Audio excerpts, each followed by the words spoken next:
Hello, everybody. Just giving a second. Chris having a little technical difficulties, but here he is now.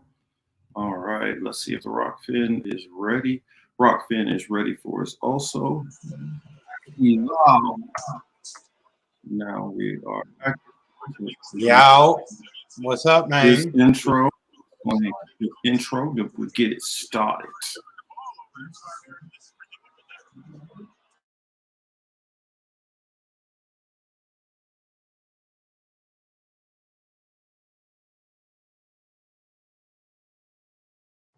You were here because you have a question.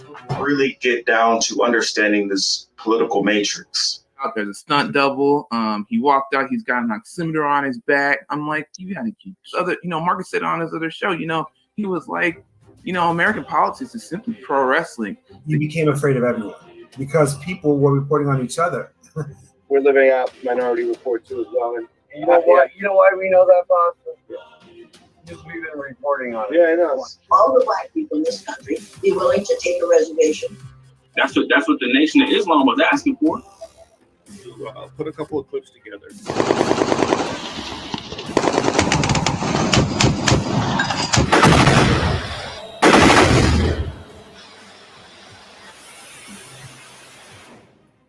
It's crazy to see how much Martin Luther King really began to look like, damn, man, Malcolm was fucking right. I mean, what is the elite's end game? There's this assumption that as a black commentator or black journalist that you're not informed. Relationships, that's a skill we have to learn. It's even more kind of mind-blowing because we're supposed to be the multicultural space. Trying to drum up money to keep the war machine going so they can keep the donors happy. Yeah. Do the Chinese own part of that? Began a long time ago. Ukraine has had a neo-Nazi problem for decades. Proof of sanction, am I right? I don't know if Domcopters will do it, but something's got to be able to save the world. From the private industry here. Like I say, people come on here, they can say stuff they don't normally say on their own shows, which is fine. Oh, it's McDonald's. Whoop-de-doo. Ooh. And their cholesterol is going to go down. Yeah, good. Look, we only exist because we have the biggest military, kid. And silencing a person like Julian Assange. Because it affects everybody. And today, last week, believe you me, because they know who you are. They watch. They got people that's going out there. They don't want you guys having the conversations that you're having on this show. Mm-hmm. So it affects the political matrix today.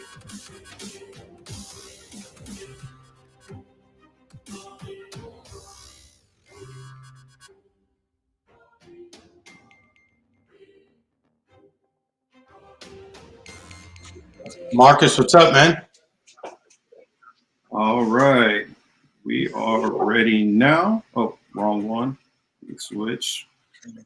All right. How are we doing, Chris? I'm making sure to tweet us out, Facebook us out, let everybody know that we're live, that will want to come and check us out. So, yeah, how are you doing, sir? Yeah, everything is straight. My brother, he's in Colombia, so he's just sending me some videos from his time out there. I think he's been out there like 10 days now. See, in certain countries, I already know that if I go there, I'm probably not gonna come back. I already know I'm not coming back. Certain places, it's just a fact. And especially like when I stay home, I stay at home a lot now because it's like I think about how many places I used to go and how much traveling I used to do. Mm-hmm. And I just be looking at places like, why the hell am I stuck in this claustrophobic? Yes. Why am I here? All the places I've been. Oh man. So I want to throw a shout out to everybody out there in the audience. I see our brother John Kemper is out there. Extra Bulla is out there. He just started a new segment, so make sure you guys check that out. I see our good friend Otters is down there. I see Jira Brown is in the chat. And I'm pretty sure there's a couple others. As you guys come in, especially if you're new to the channel, say hi. We like to have this open dialogue, open discussion, chit chat with everybody. Let me check the Rockfin side, see who we got over there. I just went there. Damn. Nobody Nobody in the chat yet, but I do see 6 over there currently watching. Oh, Bad Andy. Hey, Bad Andy, how are you doing? Glad you're coming to join us. You could be anywhere else, but you're here with us, so we appreciate you. We got a lot of stuff to talk about. I don't know if I will even get through all the clips and everything that I have, but we just got a lot of stuff. I figured that I will plug a couple of things. Yeah, Warren, let me put that on the screen. It says, be looking for Marcus to come on my new show, Mundus Ultra, and we'll talk about real Bible history. Yes, that way you guys can stop reciting stuff which you've always heard, which is like completely misunderstood from biblical, from people in the church. Let's just say it that way. They just latch on to certain shit that's basically urban mixed with paganism, and it's not what it is. Hey, Mr. Street is in the chat. Hey, Street, just let us know if you want to come on. You can definitely come on. For those who don't know, Mr. Street has just started his channel, and so make sure y'all go check Mr. Street out. Oh, word? Yeah, Street's just started his channel. Yeah, definitely. I was trying to figure out how do I get in contact with Streets outside of YouTube. So I don't know. Maybe I'll just put the email. I don't think Streets is on Twitter, but I will put my email in the chat later on. Hopefully, we can get a hold of it and get Mr. Streets on here. Oh yeah. We go crash the show too. Hell yeah. Yeah. Invite us on. We'll make it happen. I guess I'll start off with my shameless plugs. I will be doing an interview with a good friend, brother, colleague. Here's Street's channel right here. Thank you. I appreciate it. Yeah, I'm gonna have Nico on with me tomorrow, and it's always fun with Nico. And I was like, why haven't we? Oh yeah, what time are you doing that? I want to, I at least want to make sure I'm in the comments at least if I can't get on, but I'll definitely be in the comments. That'll be at 3 p.m. Eastern, 12 p.m. Pacific. And let you guys figure out everything else in between, but everything else in between or outside of. But yeah, looking forward to that. And I'm also planning for our I figured I'll tell Chris when I got on here. I mean, kind of a crazy week. Normally we chop it up throughout the week, but just been crazy. Haven't been able to talk to my boy. So I know this was a busy week. I had basketball practice and work and all the rest of it, and And I've been working late a lot of the days this week, so haven't been able to do as much as I want. But there's a lot that's been going on this week, so I definitely want to dive into all this stuff. Oh yeah, and I will be going on Lucky Burrito's channel tomorrow night. Friendly discussion. Friendly, I guess, kind of a debate, not really a debate, but we'll be talking to Oz Whistles a little bit about communism and what communism actually is. A lot of people they call themselves communism or they profess for communism, and so we're just gonna kind of talk about it. You guys, at this point, I don't really have a dog in the race anymore. I do not attach myself to any of these political ideologies. As being young Morpheus, of course, I'm all about the prophecy. So that's where I am at. And looking at all these events, it's just more and more stuff that's leading to it. So the topics that we got tonight, we got spy balloons, Chinese spy balloons. We got Zelensky making some very, very extreme comments. It sounds like a man who is very desperate. Let's see. I know I put Tyre Nichols update. It is a minor update, but also I wanted to dig a little deeper into some of the stuff going on with the Memphis Police Department. And I also noticed, a channel which I follow a lot. Yep, John, you're on top of it. Moxie approved. Hopefully I can reach out to that brother one of these days. I would love to have a conversation with him. But Moxie has been all over it. And he's been one of the ones who's been dropping the information before everybody else. So I say definitely go over. You want to know what's going on with these types of situations, go check out Moxie Approved. But that's where I've gotten some of the stuff, not necessarily all, but I've definitely gotten a lot of my info from him. He's pretty good about sourcing out the information and not just running with the first conspiracies that he heard. You know, how a lot of people were talking about that, oh, well, it's because, you know, he was popping the cops, you know, ex-baby mama or something like that. And the father already came out and was like, nah, that's not the case. It's not what was going on. So we will get into that. Sabby, I know you guys see Sabby Sabs, and there you saw her in the thumbnail. I wanted to shout Sabby out because Sabby was on fire, saying a lot of stuff, which we say here very often, very frequently on this channel. But it's good to hear it from a platform which is a little bit larger than ours, that's speaking our language. A lot of people now, of course, there's always going to be our differences when it gets into these things, how each person sees it individually. But she really, I felt like, laid out some things which I don't hear very many people saying who are at her level or above.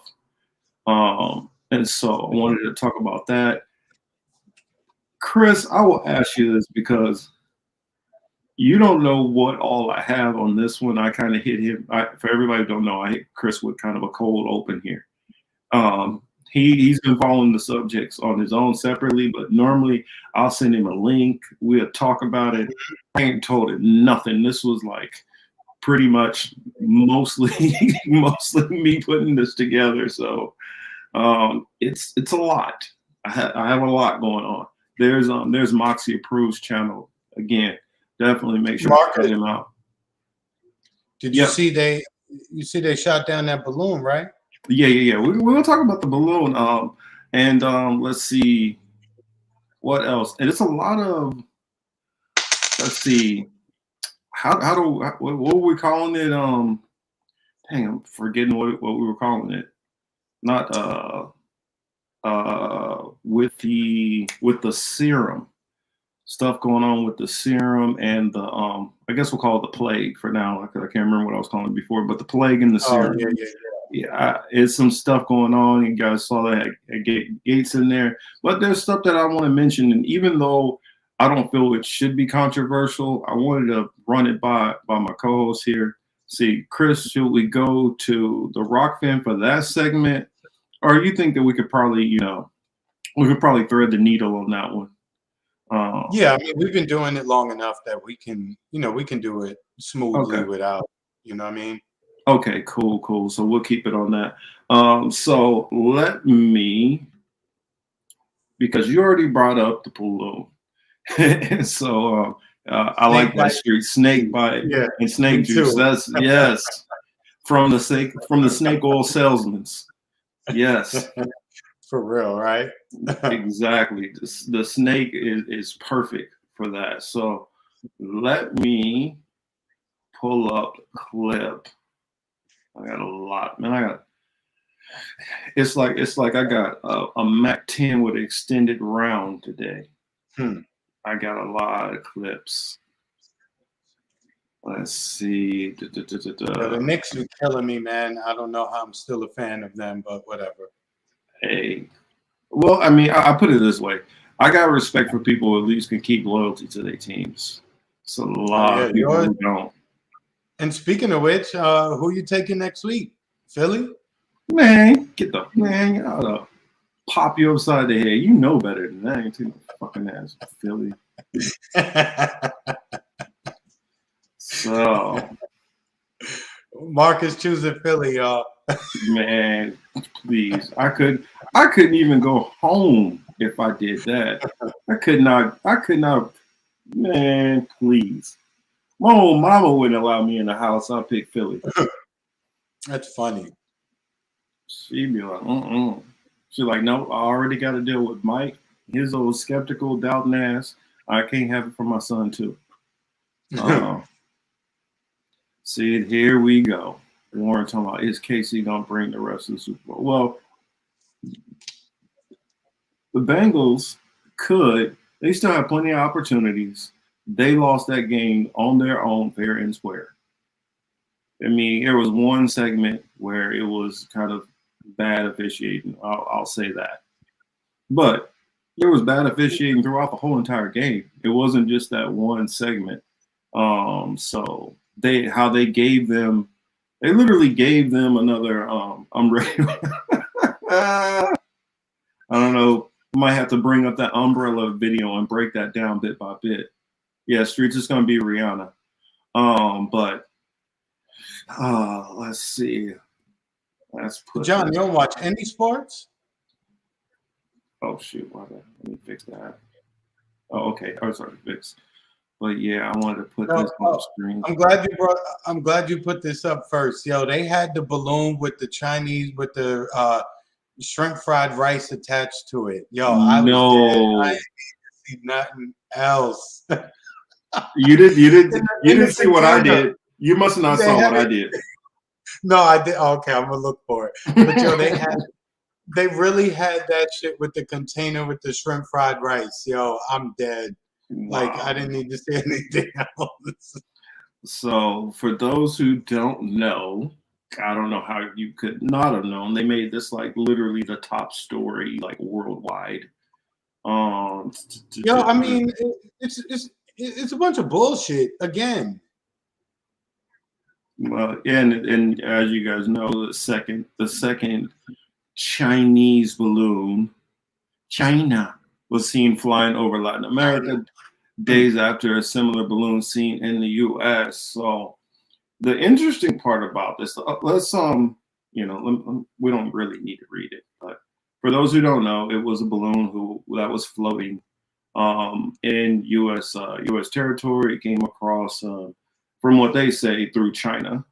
I mean, not China, but through Canada and across the very unpopulated area. That's the excuse that they're going with.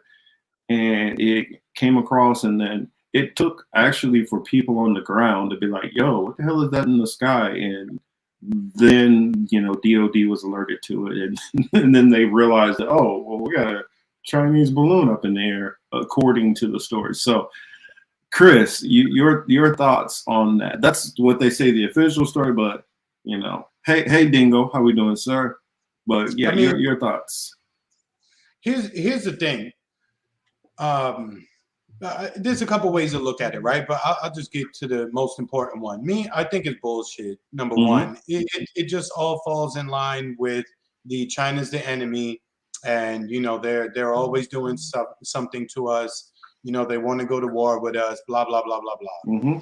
And of course, it's a certain amount of fear to it because people were saying online, at least, oh, we don't know what's in it. If they shoot it down, it could be some kind of chemical weapon in it. Yeah. All the stupid, people have a lot of conspiracy theories, but there are a lot of stupid and brain dead conspiracy theories out there. Atrez is funny. That's a good theory, though, Atrez. It just caught my eye. That was Hunter Biden's blow-up condom. But honestly, do I think it was even China's to begin with? No, I personally don't. I think this is probably just a DOD thing. Well, China actually said that it is Chinese, but it's from a civilian company. So everything is Chinese. Everything we got on is Chinese. I mean, you got a point there. I mean, I honestly look at it like this. They knew either they knew it was there, and they allowed this to come in and let this become a issue, or China was testing to see how long it would take reaction time for them to realize that they floated something right across their border. Because they already sent the high speed, the supersonic missile across the airspace, and the U.S. didn't pick it up till it flew out. And so they're like, all right, let's send a slow ass balloon over there and see if they could even pick that up. And it could be just like, yeah, we're just testing, see what you guys are gonna do. I mean, just kind of laughing at. Here's the other thing. People are like, oh, it's a spy balloon. It's a spy balloon. Honestly, what the fuck they got to look at? Oh, damn. What the hell they got to look at in Montana? Well, but there is stuff in Montana. Most of what's in Montana in that area anyway is most of the nuclear weapons or ICBMs that are ground launched are in that area from Montana, North Dakota, Nebraska. They're in like, they're not only exclusively in those areas, but like 10 of the those 10 states or so there are the ones that have the largest payload capacities. Yeah, I don't know. It's just like you could have easily sent like 25 Chinese citizens here, given them drones and put them on vacation and let them fly their drones above. I don't know. It's like if you want to spy, it's just the dumbest shit ever, man. And it's one of these things that's like it has our attention and we're talking about it and we're talking about China. But at the end of the day, the whole goal is to make us think like, yo, they're enemies, that, you know, they would do something like that and send over a balloon. I'm just not falling for it, man. Dog, well, I agree with you there that it is propaganda, that the way this is all being reported and being dealt with. And the goal in that is, like you said, it's to make people look at China as more of a threat. I mean, they reacted to it's this big DOD thing. They could have easily said, oh, we got some kind of some company from China's drone has got in by classifying it Chinese spy balloon. They were going for the hysteria, and they got it out of a lot of the neoliberals. They definitely got it out of them and the people who were just looking to go to war anyway. I mean, we do have this, and we've been talking about it for a while with the whole superconductor things. This is, there is this friction that's going on anyway, and they want an excuse for when they start talking about funding Taiwan more and more. They can say, well, see, it's not only the superconductor stuff, China is being aggressive towards us. That's more or less what a lot of this is, in my opinion. But at the same time, could it be that China is trying to see how, American response is going to be? Yeah. And I don't even think that's like literally like using the balloon to spy. It could just be, we want to see what you guys say in the media. How are you going to cover this? What is the president going to say? Forget everything they tell them to say. I mean, I had this this video. Let me find it real quick. I wanted to show you guys. And they shot it down over, just in case people didn't know, they shot it down somewhere between off the East Coast, between like North and South Carolina, somewhere around there. Yeah, it was supposed to be right over the Atlantic when they supposedly shot it down. Let's see. I got footage here of the balloons being. I got footage here of the balloon being destroyed. I figure I will share it with you. It's gonna be funny. I know this got to be satire, dog. This is my soul telling me that's it. You know me. You know me too well. Yo, I just had a feeling, kid. Like, yo, I mean, yo, they showed like Fox News had, Fox News had it traveling from like China. Oh.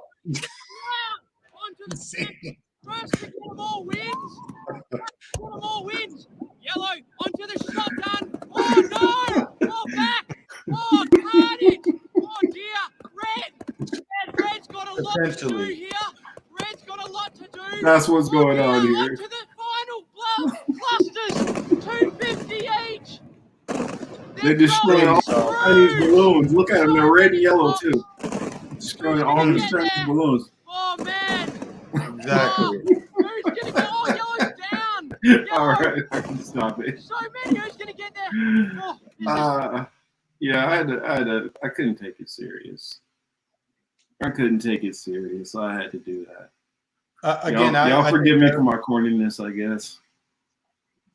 I don't know. Unless, I mean, did China in fact say, "Hey, we put this weather balloon out"? I mean, Here's the thing. No, the government said that that's just some civilian company, which their balloon got off track.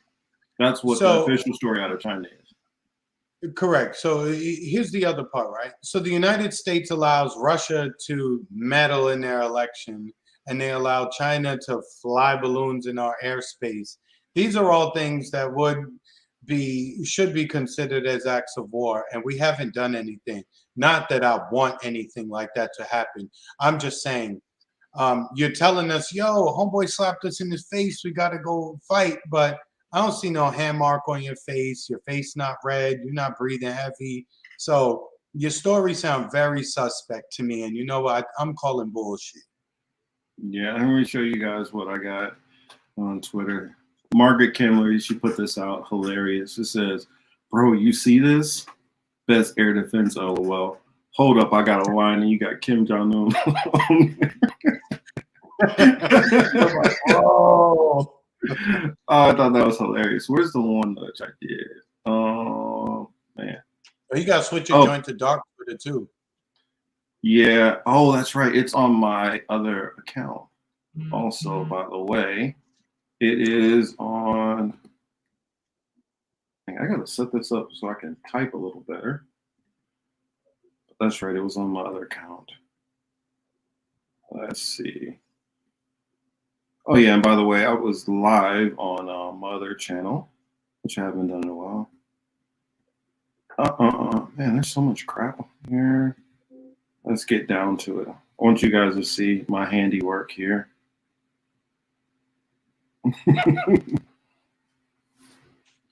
Yes, that's who. That's what's actually going on with the balloon.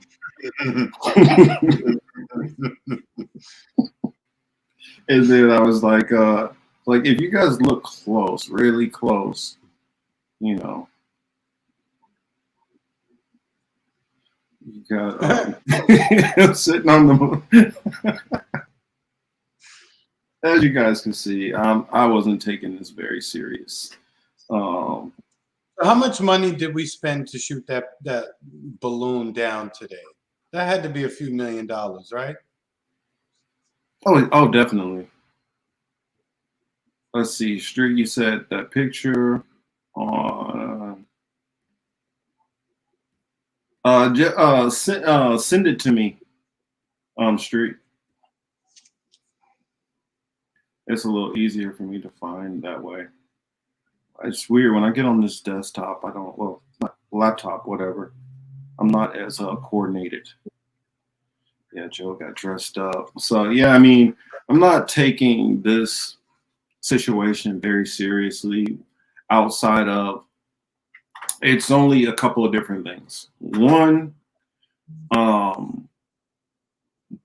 this is propaganda that's put up. America could have even floated this out themselves to say it. But when China came out and was like, no, this did come out of Chinese airspace. It is from a private company. We can verify that. That's when I was like, okay, all right.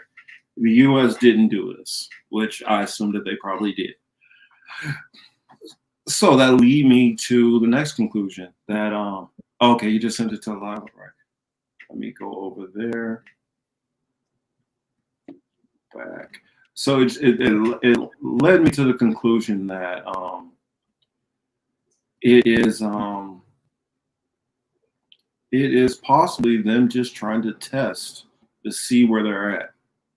You know, try to see where the U.S. is at. How, I mean, are they able to keep up with things?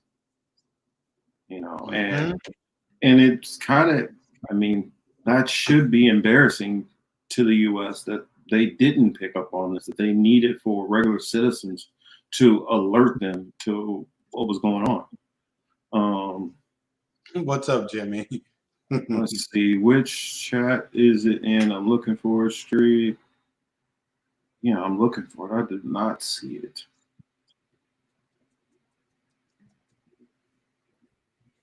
Nope. I'm looking over notifications.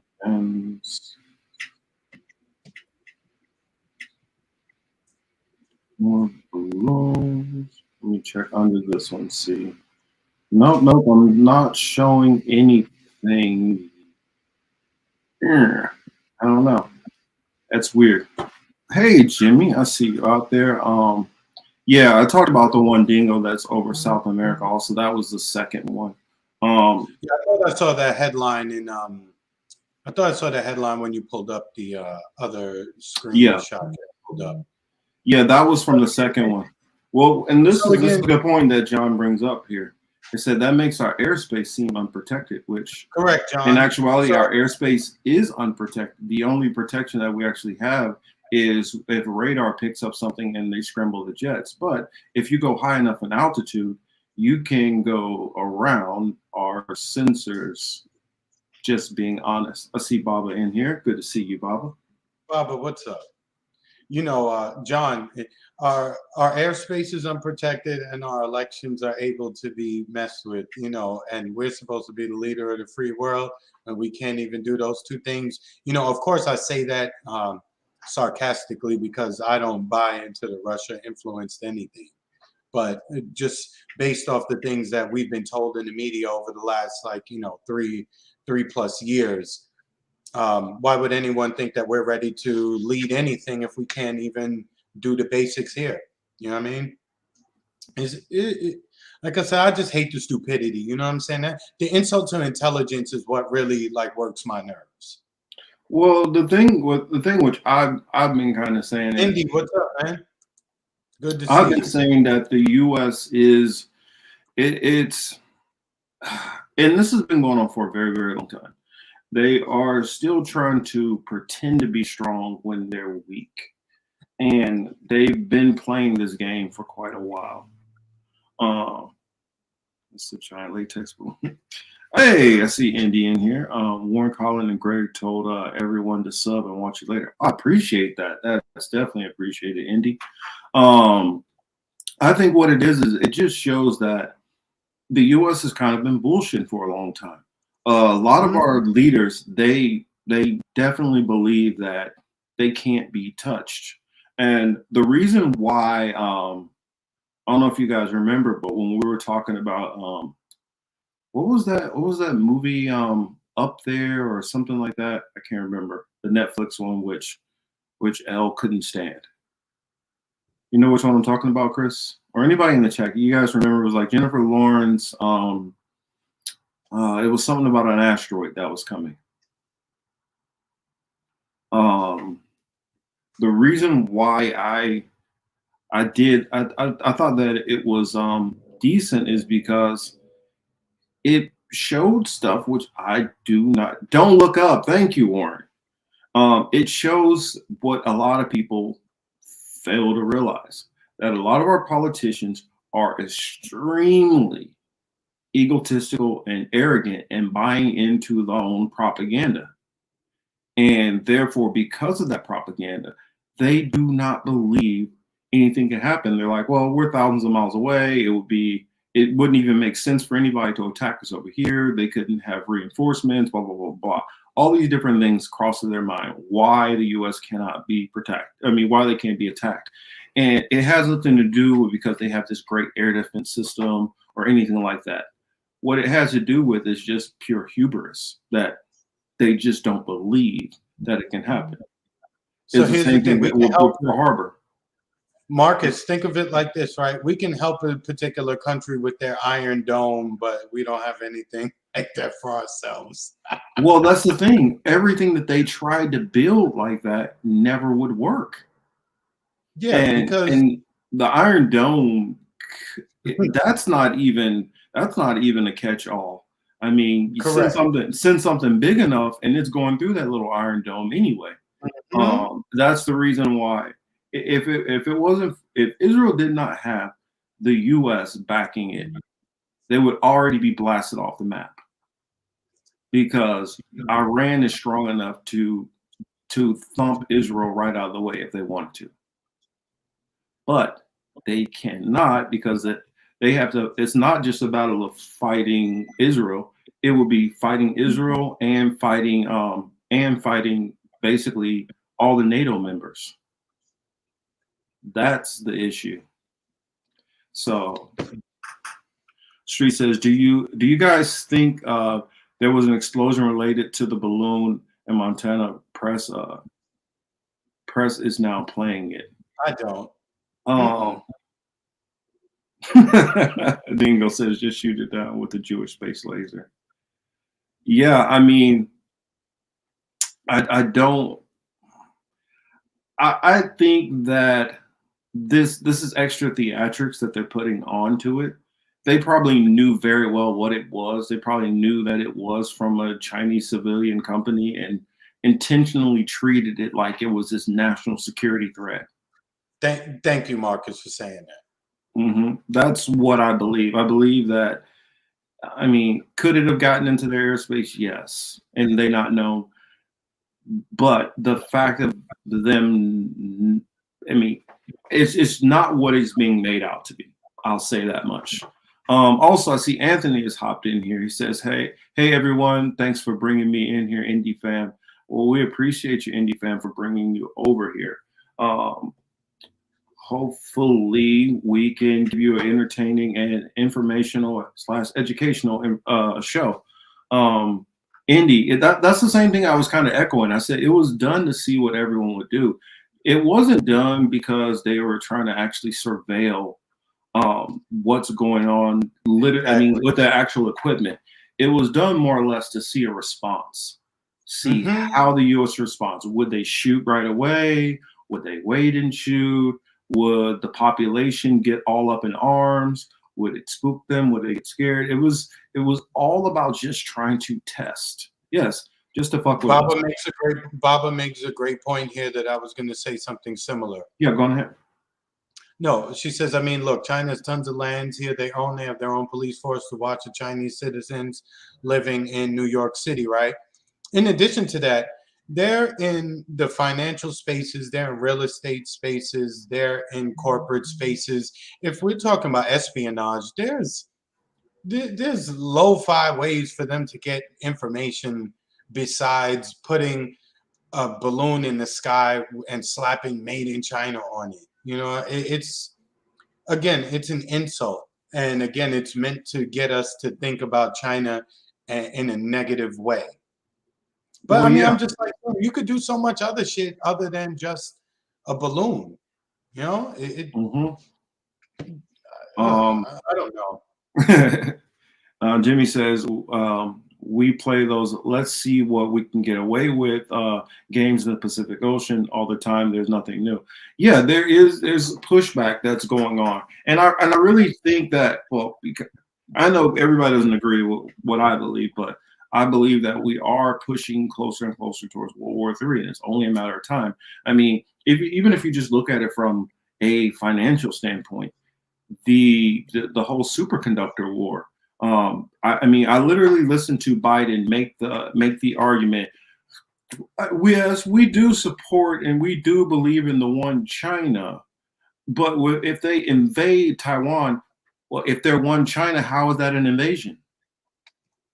Yeah. If they're one China, you can't invade your own area. That doesn't make any sense. That's like saying you believe that it's one United States and its territories, but you believe that if you go into Puerto Rico, that would be an invasion. Wasn't Victoria Nuland just bragging about the destruction of Nord Stream? I think I saw a clip of that maybe a couple of days ago, maybe last week or something like that. I only bring it up because Indy reminded me with his comment. But it's so dumb, you know what I mean? It's just contributing to the dumbing down of people and the discussion around like politics and world affairs. This is not a major world affair. You know what I'm saying? I mean, we're covering it because obviously we got jokes we want to make of it, you know, but the reality is it's not that serious. Yeah, I mean, I had other clips I can go into it, but it's not, I mean, I think, you know, my last final statement on it is it's basically the Chinese government just kind of trolling, in a sense, testing our reaction. And at the same time, they and most militaries know that our airspace is only protected by being able to scramble jets to get them in the air. there's no actual weapon system that's shooting anything down once it gets into a certain airspace. That's not how it works. And every system that they have tried to work on, I'm telling you from somebody who knows, has failed. Every single one of them. So, I mean, even the Iron Dome, which Israel had, that comes from something that they were trying to do here in the U.S., which would not work. The reason why it wouldn't work is because the landmass is too large. There's no way you could be able to set up that many missile silos, basically sitting the whole entire coastline of the whole entire U.S. to launch on anything that flew within this certain specter. It's just, for one, another thing is, even if you were able to get that up, you would have to factor in being able to keep it stocked, being able to keep it manned, and also the maintenance. That's the big part, which most people don't realize. One thing dealing with weapons, in my experience, is maintenance is a big part of dealing with weapon systems. And that takes a lot of time, especially for something that you're going to have that's going to be sitting out in the air. And you're going to have it going along all the coastlines. So what do you have to deal with on the coastlines? Salt. Salt that comes from there. So that salt, and you know, Chris, from living in Florida, what does that salt water do to metal? Oh, it tears it all up. It tears it all up. No, after some time, it warps it. You know what I'm saying? It tears it up. It warps it. All of these different things like that. So there's a lot of maintenance. All of it. There's a lot of maintenance that would be required to upkeep something like that for an eventual attack that you might think can happen. Yeah, well, the United States is definitely a paper tiger. I told a lot of people the stuff which they were doing with the TSA about, oh, take off your shoes and do this and do that, and it's all a joke. It's to give you a false sense of security because there's so many other ways which they can get stuff around. Exactly, streets, rust also. There's so many ways to get around those if somebody really wanted to, who knows what they're talking about, who knows what they're dealing with. It's not hard. Oh wow, we spent 42 minutes on this. Way longer than I planned on talking about that. But yeah, we could get off the balloon, but we just know it's propaganda and bullshit. It's anti-China propaganda meant to make the average person just think of them in a negative light, and that's the end of it. And then they wasted some money and some gas to take it out the sky. End of story. Yeah, I figured. Biden already forgot that he called in the order. You know what I'm saying? This one's pretty quick. I figure I'll just play it. I kind of want to hear your reaction on it, Chris. Let me get to the right spot first. This was on Sabby's show the other day. Back up. Pause. But I figured it was at 117 roughly. I want to get to 117.15. Let's try that.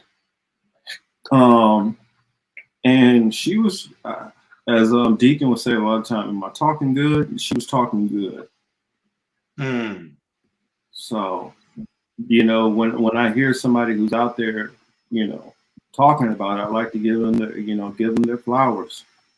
So y'all get a load of this, and it's good to hear, Sabby. I like this. This had me fired up when I heard Sabby going in.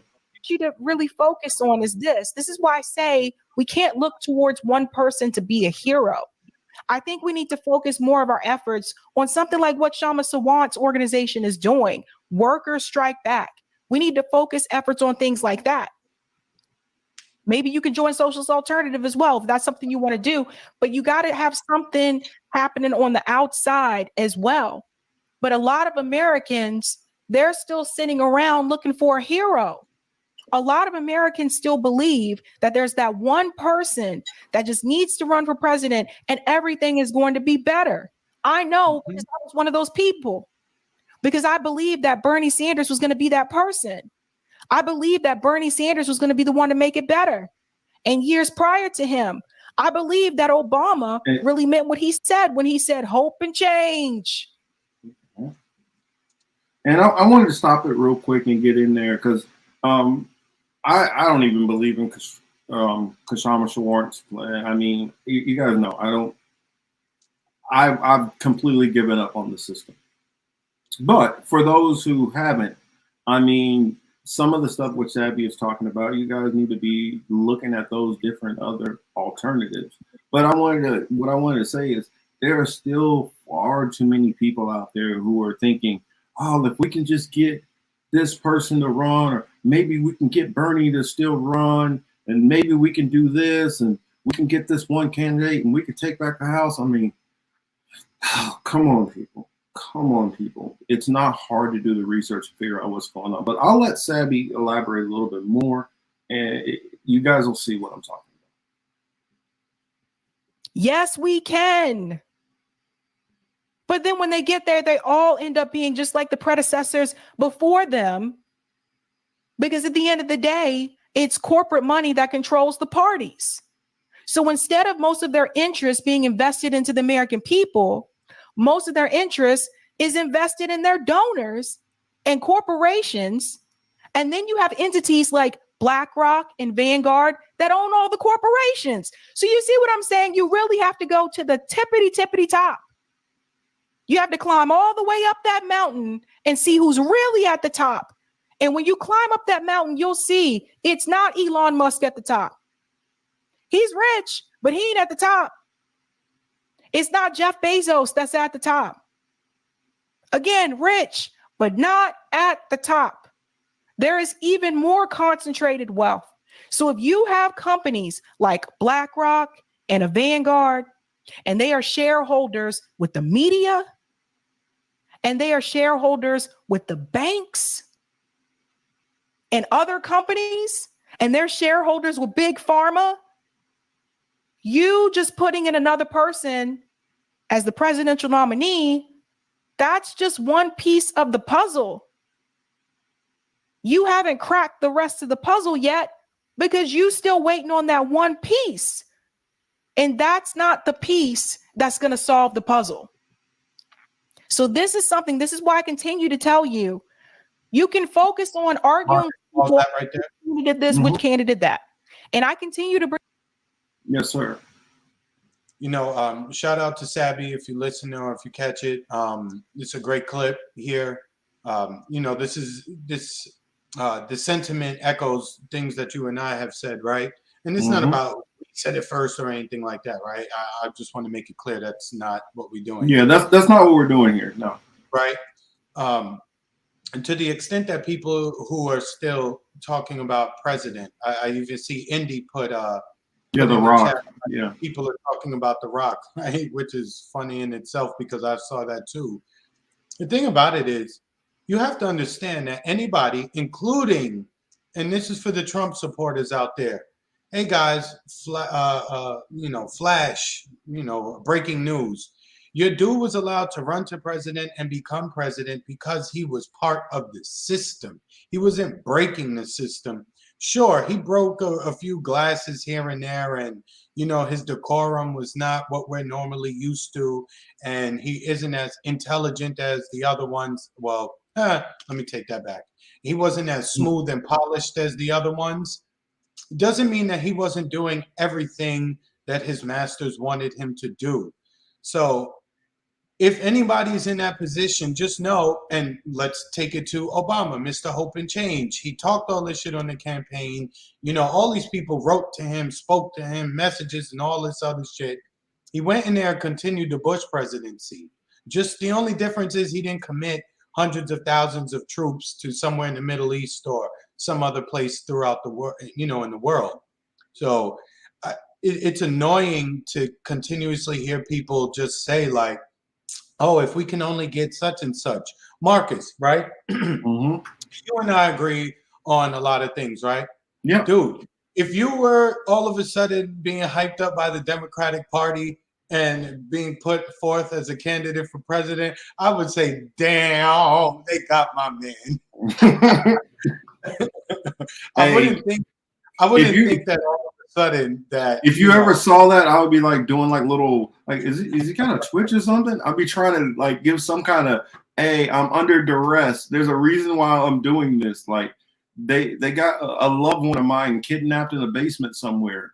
Or I mean, if you guys see me doing that, because I understand the system. Like I already saw somebody. I saw Jimmy throw out there talking about Rothschilds, Fink. Street talked about Bates, Rockefellers. I would go into the Reynolds family. I would go. What is his name? The Saad family. There's many families that are involved that literally own these banks.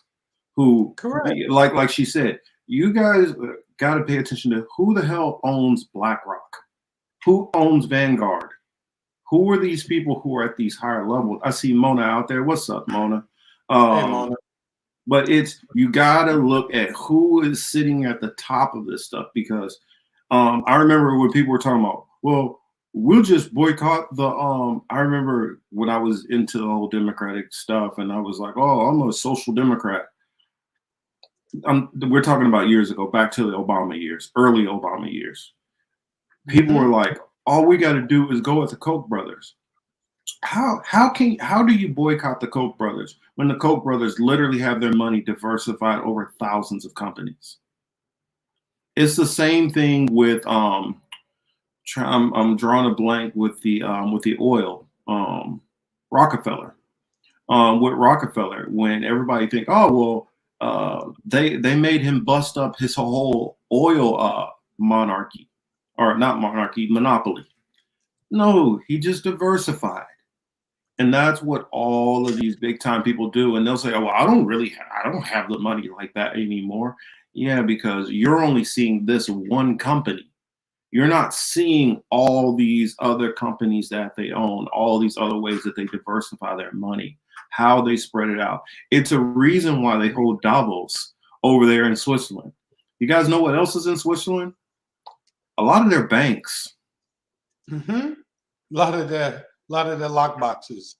Lock boxes and stuff like that, where they're hiding stuff. I mean, it's a reason why world leaders and stuff go to the Vatican and they go and dip off in the inside and disappear, and they go to areas where you guys can't see, or none of us can see, because there's shit that they're hiding down up under. For those who don't know, a lot of Europe is built on top of like actual full like cities. Like you can there's tours where you can go through and see certain parts of it where you'll see buildings that are literally up under the streets of London. And it's stuff like that all over the place. And they've extracted the wealth, and they've built buildings and stuff on top of other societies. There's so much hidden knowledge that is stolen, so much wealth that is stolen. And there's a handful of people who have been hiding behind the scenes. So they're like, fine, you want to be a leftist? Cool, be a leftist. We already got our money put on the right. We got our money put, well, we got like just how people think, well, the Republicans and Democrats are bought off. Communists, fascists, socialists, all of these different isms are all being controlled, and all controlled by the propaganda that's put out. The first thing that they took over was the media. And that was a lot of people's favorite. And at the time, Bill Clinton helped them do that. And Marcus, this is a little off. You know what I'm talking about, Baba. Yeah, of course. And this is a little off topic too, because, we mentioned, Biden, we mentioned Trump, and, we mentioned Obama and shit like that. Another thing that I'm noticing is that, at least online in the social media space, the quote right-wing people are trying to position themselves as if they are not also part of the system. All of these, I guess is the term Whitney Webb uses, limited hangouts, right? There's a lot of limited hangouts on the right, big time. And their supporters are just, it's like, do they have a brain? Like, well, the thing which a lot of the right don't understand is that they really believe that this whole thing cares about them also. Just Correct. because it's allowed some of them to have power and for some of their corporations to build up. It wasn't even about you. It was because this tax code is working for somebody above you. That's what it's all about. Look, to anybody who has children, right? You know, you can be rigid as hell if you want to, but sometimes as the parent or the steward of the child, right? You do have to take a bend, don't break mentality. So they are going to bend at times and allow a Jimmy Dore on Fox News with Tucker Carlson to say these certain things. Don't you get it twisted that Tucker Carlson is not all the way for the way things are. Look, man, these guys aren't journalists. They're fucking actors. Well, here's another thing you got to throw in about Tucker Carlson in general. I mean, some people know this. I know Sabby's talked about it. A couple other people have. But he basically comes from, his mother was an heiress. Tucker Carlson is part of the system, intricately part of the system. It's a reason why somebody who looks like they're always freaking confused all the time. It's a reason why somebody who doesn't look like they're very bright, who is getting all these views. It's a reason why, because he's fulfilling a message. And if you tote the right message, you don't have to know, you don't have to completely understand what's going on or how it's all in at work. As long as you say what they want you to say. It's just like a lot of these actors and actresses, I mean, people in the music industry. They don't realize when somebody is telling them, hey, I need you to write me a song, man. I need one that's more hard. You know, that last song was pretty grimy. I need one that's like real grimy. They're not going to tell them exactly what to say, but they point them in a direction. And that's why you have songs where Jay-Z is talking about, we used to play with building blocks. Going ahead, you know for the rest of buildings on them to make a killing. You know, that's my shit. He never learned to use rubbers, and so what? In turn, we kidnapped his baby's mother. Exactly. It's not that they told him how to put those lines together. It's somebody told him, we need that message. We want to hear that. And if you do that, we'll make sure you get the spins. We'll make sure. Yes, it's still a dope track. Don't get me wrong. Yeah, that's my. Don't get me wrong, but it's somebody who is moving behind the scenes, who is crafting these things. I had somebody. I was talking the other day about the Marjorie Taylor Greene and getting into systemic racism and stuff like that. There is, and the reason why a black man can go to a country where there's virtually no black people and then still run into the same racism that they run into over here is because of that entertainment system that pushes that racism. They're formulating messages worldwide. And we think it's just entertainment. All of these things are used for purposes. Some of it is used to distract us and keep us from, getting angry at the fact of how things are. Some of it's to put stuff in our head. I mean, if you go back to the freedom torches, how they convinced women that smoking cigarettes show that they're independent and that was feminism by smoking cigarettes.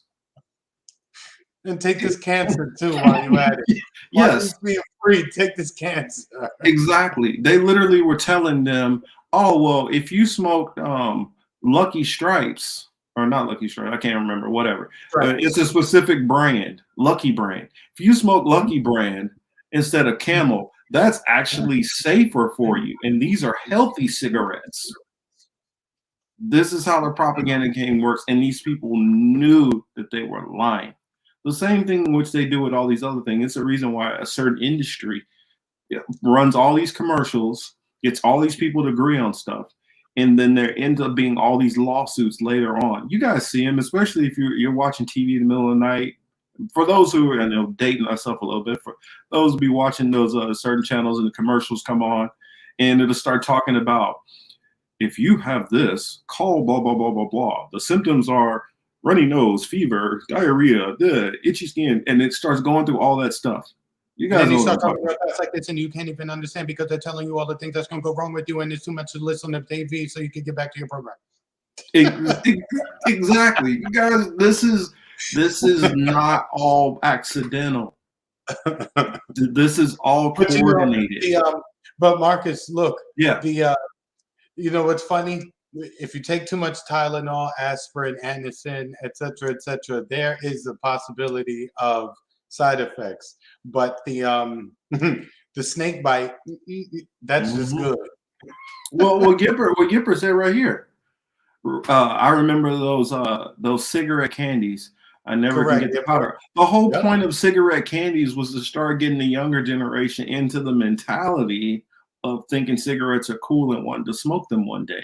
It was creating a future market.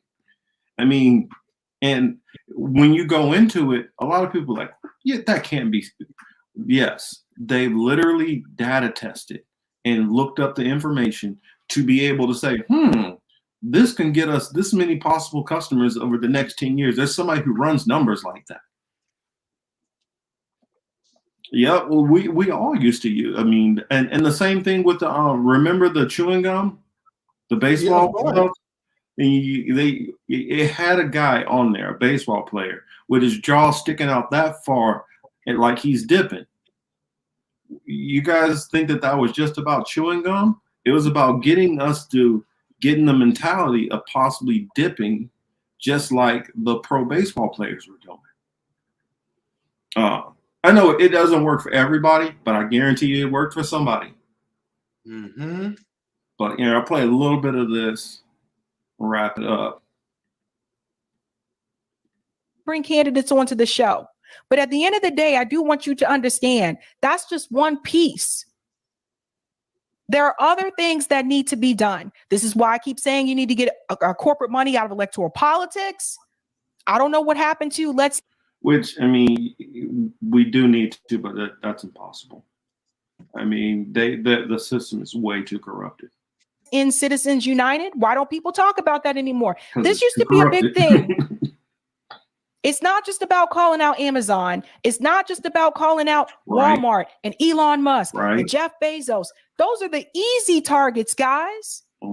It's not just about calling out CNN for lying to people or Fox News for lying to people. Again, those are the easy targets. You need to look at who owns those entities. Who owns CNN? Who owns Fox News? BlackRock. Who owns these banks that were bailed out during the housing crisis? And why were they bailed out? Again, companies like BlackRock and Vanguard, because they control so much.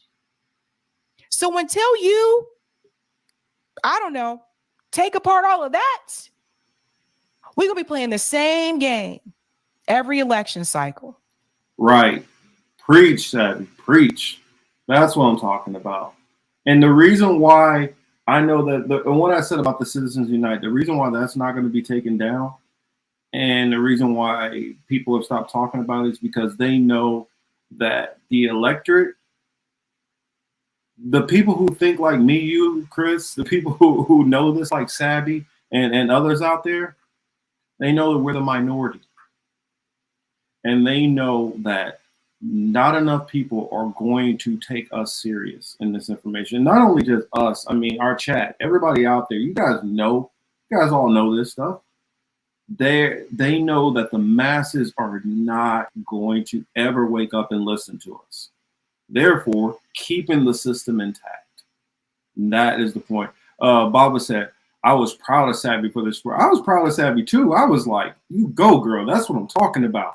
I couldn't get in the chat at the time I was at work, but I mean, she was going in, and that's why I like Sabby. I don't care what nobody got to say.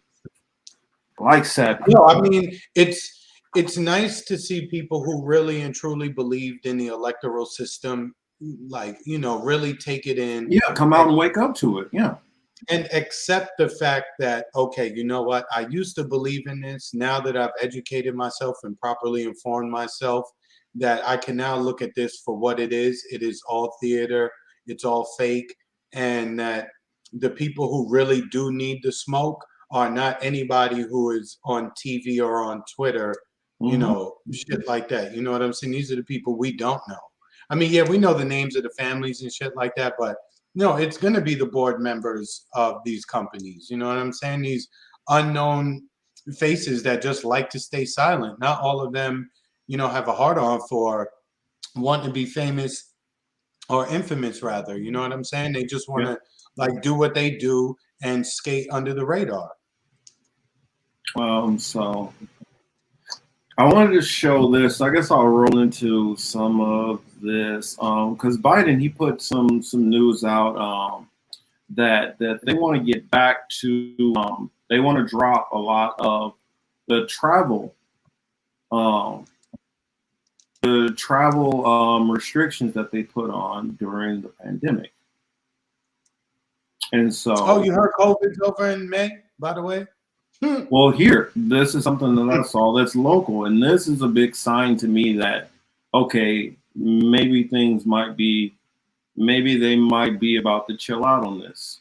And I think more or less, like I told you, every time right before elections, they know it's not a popular winning conversation, so they start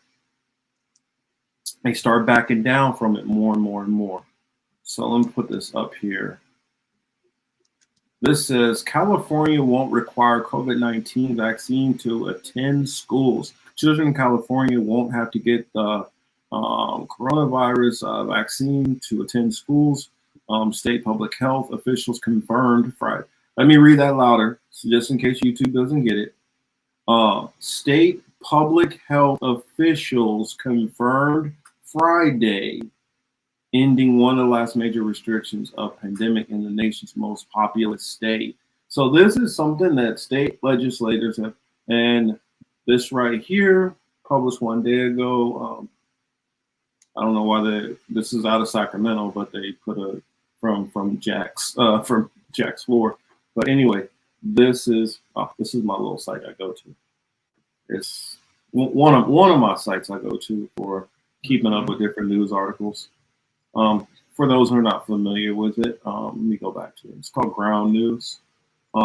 Notice here, I can decide to pick left, center, right-leaning coverage, so I can kind of see a little bit more with conservative sayings or the liberals, and it puts all the different ones in there. Then I'll also go through AP, just so I can get the official story, and we can decide from there.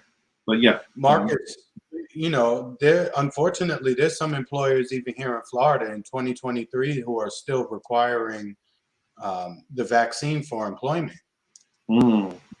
It doesn't make any sense, but I mean, because here's the thing: they've told people you need 1, 2, and a booster, right? Okay, cool. And then you put out all these extra ones. Yep. I mean, really, when you think about it, what's the point? You know what I'm saying? Like that's the barter of employment. You know, of course, I said this, you know, from the start. I don't like this, and I see that, you know, they're still on this in so many different places. It's just weird. Yeah, I see Mary over there. Hey, Mary, I'm meant to respond to Mary on Rockfin, but my Rockfin was acting weird. It was giving me a hard time responding to comments, but she had like a couple of comments that from I believe episode last week. Marcus, did you see this too earlier this week? Yes, I did see that. Which that's kind of eerie. And you guys know about the whole egg thing that's going on right now. Everybody's freaking out about egg shortages. So that's interesting. Let's see. What is my next story that I haven't? Oh, yeah. Let's go ahead and get to that. I figured this has been up a couple of days. We can go to this. I'm not going to play the whole thing of this clip. Please don't beat me up for taking a clip from this channel or station. Y'all don't beat me up too much. I took it from this one. Okay. I took it from this one because they started off with, they had the clip straight to where I wanted, and I did not feel like going to go read or listen to the whole entire interview. So this is what it is. Let's see. This is Mr. Gates. What was that at? So this is what he had to say now. Kind of interesting. These antivirals. We think we can also have very early in an epidemic a thing you can inhale that will mean that you can't be infected, a blocker, an inhaled blocker. We also need to fix the three problems with vaccines. The current vaccines are not infection blocking. They're not broad, so when new variants come up, you lose protection. And they have very short duration, particularly in the people who matter, which are old people. And every one of those things is fixable. In fact, doing that work. It's kind of funny to me that all this stuff is being able to be said now, where people are still, like, YouTube is literally still going back and striking people's old videos for this stuff when everybody is coming out and admitting this stuff now.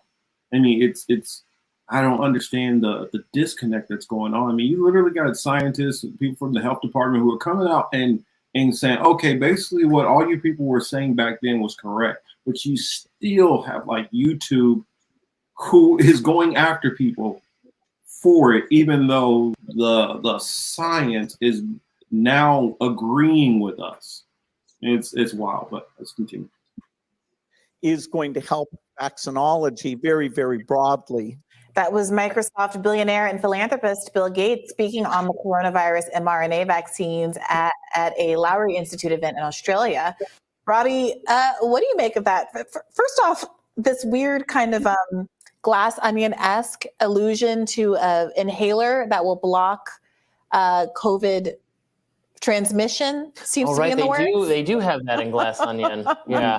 And they're making fun of the idea, I think. Yeah, a little plot device. Yeah, sure. I mean, if such a thing is possible, bring it on. I don't know. I haven't heard a lot about that being in the final stages of development, but of course, the main story here is that people are talking about is as Bill Gates kind of being open about the lower efficacy of the mRNA vaccine. Yeah, I mean, he really nails it on the issues that we're having with them, which is the short duration of protection, not a significant discernible impact on transmission of cases, and et cetera. Not a massive benefit for a lot of otherwise healthy and younger people.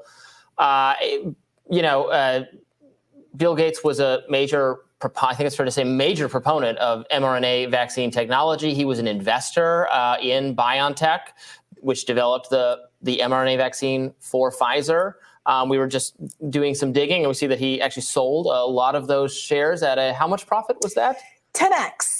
So he invested $55 million in BioNTech back in 2019, and it's now worth north of $550 million.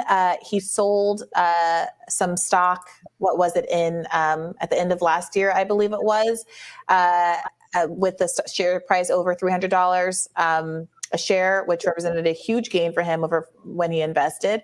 So yeah, he certainly has profited a great deal. Let's follow that trajectory. Invests heavily in BioNTech.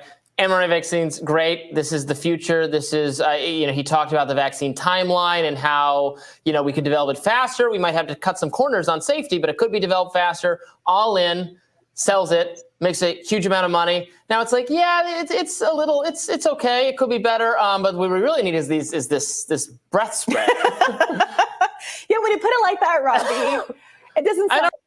Yeah, when you put it like that. So Marcus, again, to everyone in your personal life and for everyone who was skeptical initially and was telling family and friends and coworkers, like, nah, I'm good. All of those people are owed a big apology. And those people who were advocating for it, they really should just be quiet because you don't know what you're talking about. And I'm not talking about people on the TV. I'm just talking about the average people in our lives, to people like us who they don't read like we do. They don't follow the things we do. They don't pay attention to the things we do. It's streets. I see what you're talking about. Yeah, me too. They watch CNN, they watch NBC, they watch their Shout out, Miguel. What's up? and they're on Facebook, right? Because we're talking about mainly older folks, right? They're the ones who believe the conspiracy. They're the ones who got bamboozled. They're the ones who look stupid now. So going forward, you would think that they would, stop talking so much and start listening. We'll see what the future has to hold, what the future holds. But, that all that just came to mind as I listened to the two of them discuss this. You know what I mean? I saw doing a show with Dahmer. Wow, Anthony. Oh man, I couldn't keep it together on that. That was a good one, Anthony. Oh man, but and streets, same. That's my same here. I don't even talk about it anymore. I don't bring it up. I just shrug my shoulders anytime the topic comes up. It's like, oh, you're talking about this? Oh, all right, cool. You know what I'm saying? And that's right, Baba. What state are you in? Just so we know. I think you said. Did you say Texas? Is that where you're at? Because when everything hits the fan, when we have to start reaching out to everybody, directly, I want to know where to try to meet up with people at. I don't know about the Texas. Okay, cool. I got family in Texas, so yeah, I might be out that way. Baba, I heard about that, but I didn't look too much into it. I saw a lot. Yeah, I didn't. Earlier. I'll be honest, I didn't look into it either, really. Yeah, midweek I saw several people talking about this, etc. But it didn't pique my curiosity enough to pay attention, to go on the deep dive. But it just seemed like that chick had a bunch of videos on World Star and other places, and now she's complaining that people are posting the videos. I don't know. It just sounds real dumb. Yeah, I mean, that's correct, Jimmy. Out of my wheelhouse. The whole I don't really listen to World Star that often. So yeah, I didn't even know. I didn't know. Yeah, I wasn't familiar with her until I think I heard Lucky talking about it a little bit. So I think Lucky probably would know more about it than I would. Jimmy says here, Bill Gates and other pharmaceutical companies are just marketers for their product. They don't care about our health. No, they do not. This is all about control and money making for them. It says Heartland's Media is doing takes. Takes on what? Not sure. Are you saying on the Eliza Blue thing? Oh no, I guess I'll have to check it out, or I could hit Kid up and ask him what's going on with it. Yeah, I'll just shoot him a message. Yo, Kid, give me the rundown. Let's see, what else do I want to get to? Because I just thought that was interesting there. I didn't want to go any deeper on that. I had some other stuff in the background just in case I didn't get everything I wanted to. Boom, boom, I got that there. Okay. That's what I want to get to this little guy, which Steve, I believe he says it with affection and love, and he calls him Cookie Smurf. Dang it. Hold on a second. Thought my battery was in. Mm-hmm. I want to say shout out to Brian, A-Roz, and Mary on the Rockfin. Thanks for the check-in, guys. Oh, shout out.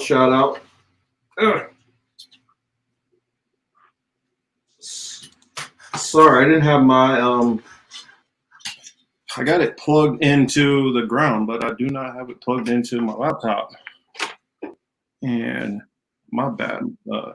It's really like 10% battery life. So there we go. So let me share my screen. Yeah, John says Lucky did a show on it, which I can ask Lucky about it too. And I always like to get multiple sources, so I'll probably ask them both.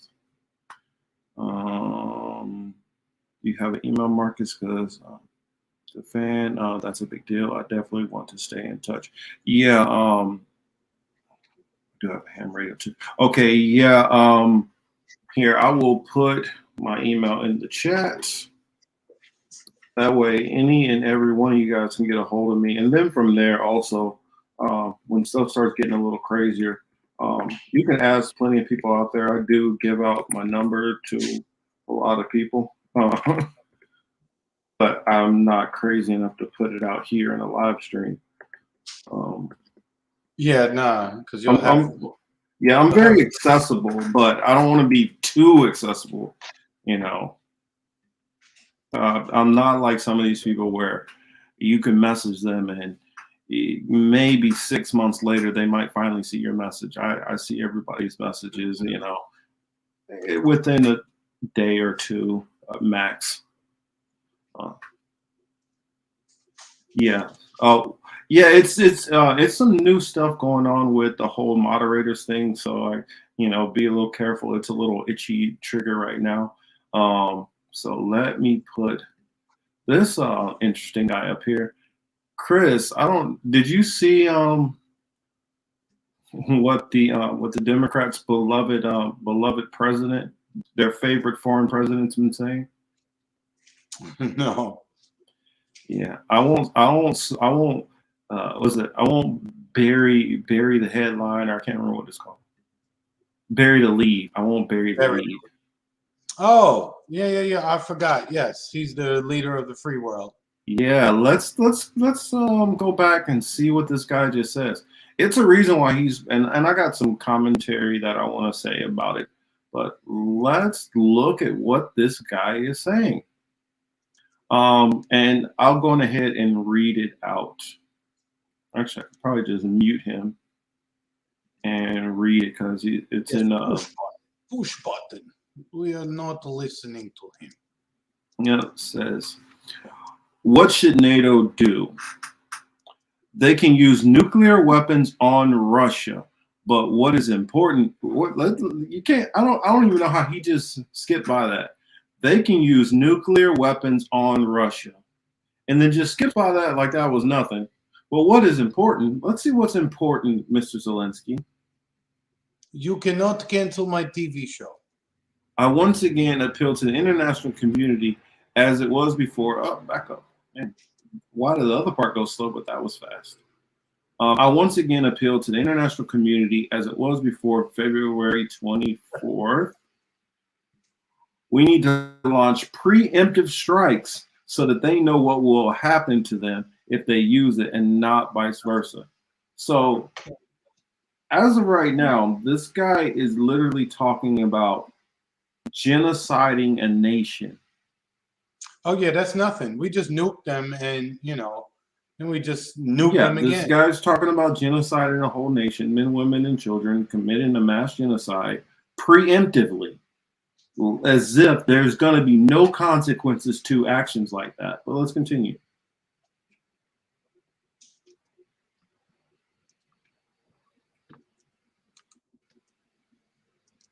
We need to eliminate the possibility that Russia will use nuclear strikes in case Putin, it's weird, some of it goes fast, some goes slow. In case Putin says, oh, you want it that way? Well, here you go. Rethinking the use of pressure is what I think NATO should be doing. Of course, that's what you think. Reconsider the order of application of nuclear weapons. So, for those that did not get that, the gist of this is this guy thinks that preemptive nuclear strike is the best move. That's what he believes. Now, you don't think that there's other nuclear powers around the world that would not completely annihilate you right after that? That's my thing, right? So even if you use nukes on Russia, do you think that all of their weapons of mass destruction are literally just there in Moscow? Yeah, you think that they don't have any Akula class subs that are sitting off the coast with some nukes that are sending them right for you next? Right? I mean, exactly. And then also, if the U.S. decided that they were going to launch those nukes, you don't think China and Russia would start launching nukes too? Why not? This is somebody who is like, this is somebody who knows that he's losing badly. I gotta find that other clip, or Actually, no. I'll just recite what he said. I'll sum up what he said in the other clip. He basically said, like, we can, okay, you guys can send me, 30 tanks here, 50 tanks, 10 planes or whatever, but that's nothing. I really need something like 1,500 tanks, which is true. He knows that all of this aid that's being sent to him is doing nothing. I've heard reports that the Ukrainians have lost somewhere around 300 to 400,000 soldiers.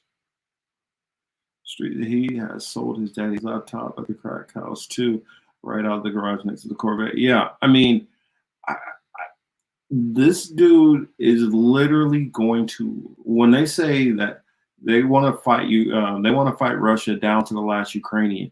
This dude is holding it up. And I mean, this guy is basically saying, "I want Armageddon." This is what he's saying, and I mean, he's basically saying, "I want to be a part of NATO. That way, when they attack me, Article 5 can be enacted because I'd be a NATO partner. And so let's have a full-fledged World War III." And I get it. Your country's being destroyed. And so you're like, hey, if I'm getting destroyed, why not you guys destroy your countries too? And my thing is, and this is where I have to have some pushback. And I know that this isn't going to be popular to some people out there. Marianne Williamson was talking about how Russia is, I mean, not Russia, but Ukraine, how there's a help that our money is not being squandered here in Ukraine. And what was it? RBN was covering it. They were covering Jordan Sheridan's from Status Quo, his interview with Marianne Williamson. And when she's saying that, I'm looking at her like, this is literally a waste of money. This is none of our freaking business. This is a waste of money. The only reason why this has become our business is because NATO has been wanting to try to weaken Russia, and they have so much Russophobia, and they've been pushing all of this stuff. And I mean, I could go into why I believe that they're doing it. It also goes into just look at the people who are in charge. These people grew up watching Red Dawn and Rocky IV, and literally thinking, exactly, the hunt for Red October. In their mind, the Russians are the most evil people. But there is one group of people who have been embedded into our military, Operation Paperclip, and other operations, which do have a problem with the Russians. And this is where this is really coming from. This is really coming from those people who have a real issue with Russia. And they have been brainwashing these dumbass politicians into thinking Russia is really the enemy. But really what it is it goes back to what the US did even to Japan. When Japan decided that they wanted to challenge the US in the tech sector, and Japan was becoming more high tech, they basically cut Japan off at the knees and have left them in, in a what? They've been in like a recession literally for decades.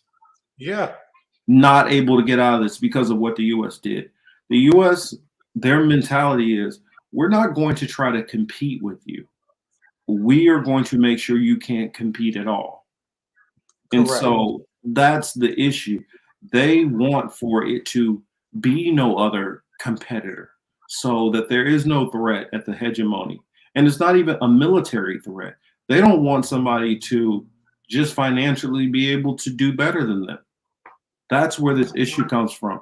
They don't want Russia to make all this money from natural gases and oil, and then somehow they could possibly lose the petrodollar. This is all going back to control. And Marcus, if we look at the actions taken by the United States and some of their allies over the past couple of years, all of that has been done. All of the things that have been done to Russia have been done to affect their business in the export game of oil and natural gas. to negatively affect it at that. Yeah. This is literally just about about taking out a competitor. Well, for one, for the capitalist business type people. I don't even say, well, in all honesty, everybody has a form of capitalism. It's just a matter of to what degree that you work on capitalism. It's just about degrees, because everybody will just throw out capitalism like it's a one size fits all. You have democratic socialism. There's a form of capitalism there. There is social democrat. There's a form of capitalism there. If you're a socialist, there is a form of capitalism which is partially included into socialism. Even modern communism, because there's no actual full-on 100% communism, and that's something I'm going to talk about tomorrow. And I know that ruffles some people's feathers when I say stuff like that, but I mean, it's a fact that in order for you to have any kind of government, you do have to have a leader. That leader does have to have certain perks and abilities to make decisions above you. It can't work like some mom and pop co-op when you're dealing with hundreds of millions of people. That's just not real. That's not realistic. You know, you can do it in a small village. You can have a small island together where a handful of people all are equals, but it does not work in a government. It's just a fact. So, I mean, I'll go into that, you know, that's a little teaser to a debate that's going to pseudo debate. It's all going to be in fun. But this is about the U.S. deciding that they're more, the U.S. is more the Tanya Harding that doesn't get caught. It's like, correct. I'm gonna go and take everybody's knees out so that you cannot compete against me and beat me. I'm gonna rig the game as much as possible. I'm going to lie, I'm going to steal, I am going to cheat. As long as I win, that's all that matters. Mm-hmm. That's what's going on here. And this little crazy cokehead, literally, for anybody who's paying attention, don't talk about me in public like that, Marcus. Come on, man. Come on, son. You're not the little one. You know my habit ain't that bad, dog. So you got a little bit there you missed. Okay. But this dude right here, he's literally, he knows that his nation is about to be gone. And I look at it like this. When you got somebody who is literally about to lose everything and they know they're going to lose everything, do you think they give a damn that you're going to lose anything? No. That's that old saying, misery loves company. He knows that he's about to burn and most of his people are going to burn. I mean, right now, you've already had millions of people flee out of that country. Some of them have fled into Poland. Some of them went into Georgia. Some of them went into parts of Crimea, and some of them have went to Russia. You know, real talk. You had some who came to the U.S., but I think that the population is dropped by half, something like that. Let me look up what the here. I'll just pull it up on my phone. That's faster. Ukrainian population. Yeah, population of Ukraine. Give me the population of Ukraine, and then give me the population of Ukraine now. Where is Jimmy? 2021, it was 43.79 million. That's what I thought, and now it's probably what, around 21 million, something like that. Well, you know, they probably don't have any like official numbers, right? So yeah, I would say if I had to guess, looking at just the numbers of people who have fled into all these other countries, there's easily been well over 15 million people who have fled into all these countries that I've mentioned. So that would mean the population has to be somewhere in the 20-something million. I would say 30. I would say 30s, like high 30s, because this one thing I'm looking at from Macro Trends Net, it's saying that their growth rate is negative 7.5 for 2023. And last year, for 2022, it shows a population of around 39 million. So that they're lying there, because you've already. The reason why I know that's a lie, you already had a couple million that's been documented that flew in, that went into Russia.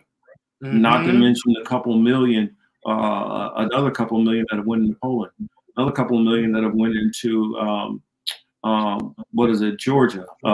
There's been hundreds of thousands that went into the Czech Republic.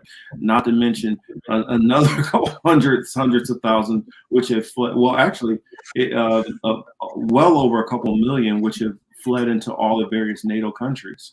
So when you start doing these numbers, that's well over 10 million that you can easily quantify and be able to look. This many people have definitely for a fact left. And I know that there's probably more than that. So I know that there's no possible way, oh, it only dropped like 7 million. No, that's a lot. So they said, so on this Yahoo article, I can't remember, let me see who it came from. The New Voice of Ukraine, but I found it on Yahoo. But you got to remember, a lot of that you're going to get is going to be Ukrainian propaganda also. Oh, facts. That's what I'm saying. Like, but just to give us so they're going to lie up the number a little bit. So what do they get? What are they saying? Yeah. So look, matter of fact, where's my whoops. Yeah, I'm gonna just pull it up. It's easier. You can see it. All right, cool. It's on there, right? Yep. All right, cool. Let me blow it up for you a little bit.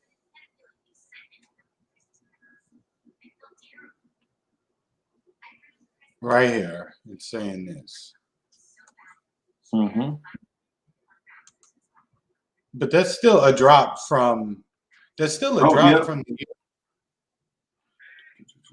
Go ahead. Due to difficulty post-war will vary between. Oh yeah, read that part down there.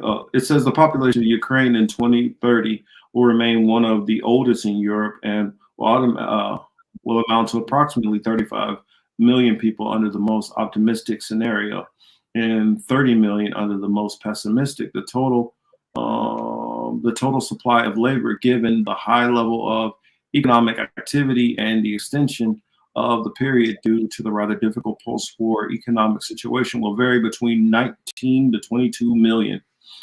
Could it be greater? Theoretically, yes, subject to influx of foreigners due to rapid economic growth. Only then will other possibly more difficult problems await us. And I just thought about that. That is actual Ukrainians. That's not factoring in how many people who were just there who were foreigners to Ukraine. Yeah, Marcus, look how sick that statement was. The last thing it said, where it said the part about basically investment. Where is it? Oh, here we go. Rapid economic growth. Isn't it crazy? Like, they're like, oh yeah, we just watched these people bomb shit up, and now we're just looking at it like, yo, that real estate, dog, the hotels we could put there. It's like, never mind the loss of life. But this is all framing it from a standpoint where Russia loses. Yes. This is not framing it from the standpoint, what happens when Ukraine doesn't win? What does those numbers look like then? What happens then? I'm telling you that's. I mean, and here's the thing. Look up the current population of Russia, because I know very easily if Russia wanted to, they literally could just mobilize 1 million, 2 million soldiers. I think Russia's like 140 something million, supposedly, according to the whatever numbers they had out there. Yeah, that sounds about right. But I mean, they could literally pull up 1 million soldiers and send them in right now if they wanted to. Now, they would have to bring some people, draft a couple of people here and there, but it's not very hard to. Luis says we're heading into World War III. Marcus, yeah, Marcus, you got AM Wake Up on the Rockfin side saying what up? Oh shoot, I did not see that. Let me hop over there. Say what's up. Steve, what's good, man? What is good, sir? What is good? Yeah, glad to see him in there. I mean, I completely believe the direction that we're going is World War III, and I believe that the U.S. believes not that they're dragging NATO into this. NATO really doesn't want to do this, but there's enough people who really believe. No, NATO don't want this. I'm telling you, NATO don't really want. Poland might want this. A couple of the different former USSR states, they might want this, but Italy, they don't want this. France, they don't really want this. You got countries like Switzerland and Finland who want to puff out their chest and act like they're doing something. Yeah, they not. Come on, man. They holding the Q-tips. You know, they're that little chihuahua that's no, they're not even the chihuahua, because the chihuahua you want to stomp because they make so much noise after a while, right? They just sitting there chilling. They like a cool cat. Steve says, just watch Federer get retired. Bong hits, chilling. Much love, y'all. Damn, I'm gonna have to go look that up. I mean, I have not been on top of my tennis. I definitely like me some tennis. For those who don't know, I used to play tennis. True story. I was a captain of my tennis team in high school also. But that don't mean that I didn't grow up in the hood just because I play tennis. Actually, you know where I learned tennis? Arthur Ashe Tennis and Me Foundation that went around teaching kids in the inner city how to play tennis. That's where I learned how to play tennis. What's NATO for? NATO is supposed to be for defense. It was supposed to be for defense. NATO is not supposed to be on an offensive force, even though that's all it's basically been doing. Basically 10 years after World War II, has been going into countries doing the very thing which they claim that they're trying to protect. NATO's bullshit. NATO really is the U.S. imposing their will on most of, well, I'm not going to say only the U.S. The U.S. and Great Britain mostly pushing their will on the rest of Europe. That's what's going on. The same way, like right now, you got Japan. Like right before Shinzo Abe got assassinated, you guys know what he was working on? He was changing his government from the pacifist regime, which that's only military for defense. He was literally talking about, yo, let's start building up our military. Let's get ready to fight. And now what they've been doing is putting that on overdrive, because the U.S. is saying, hey, we're going to need you just in case China starts popping off. We're going to need you to run in there and be our proxy. And they're all too happy to go and do it. Street says, Arthur Ashe is my wife's first cousin. Oh, nice. Wish I could have met the man, before he passed on. But that's what's going on. The first side note, speaking of tennis, I'm telling you, the first black family that puts their son into tennis and turns. Oh, he says, I got it all the way wrong. He says Bellator. See how much I know.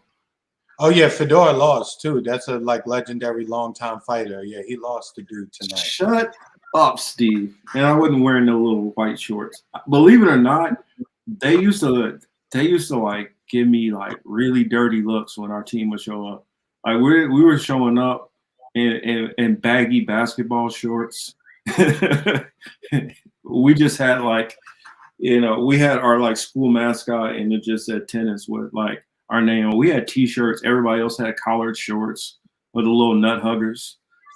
I mean, we were pulling up on a raggedy school bus, and they were driving up in their BMWs and Benz to play us. And you see, they got a new one just like their parents, but it didn't matter.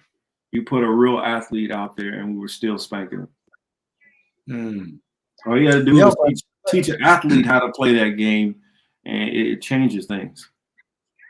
Yeah, I'm saying if you know what's funny? If you make like the LeBron of tennis would be a billionaire like probably half the time he took anybody else. Because those individual sports like golf and tennis, the money you can make, it's ridiculous.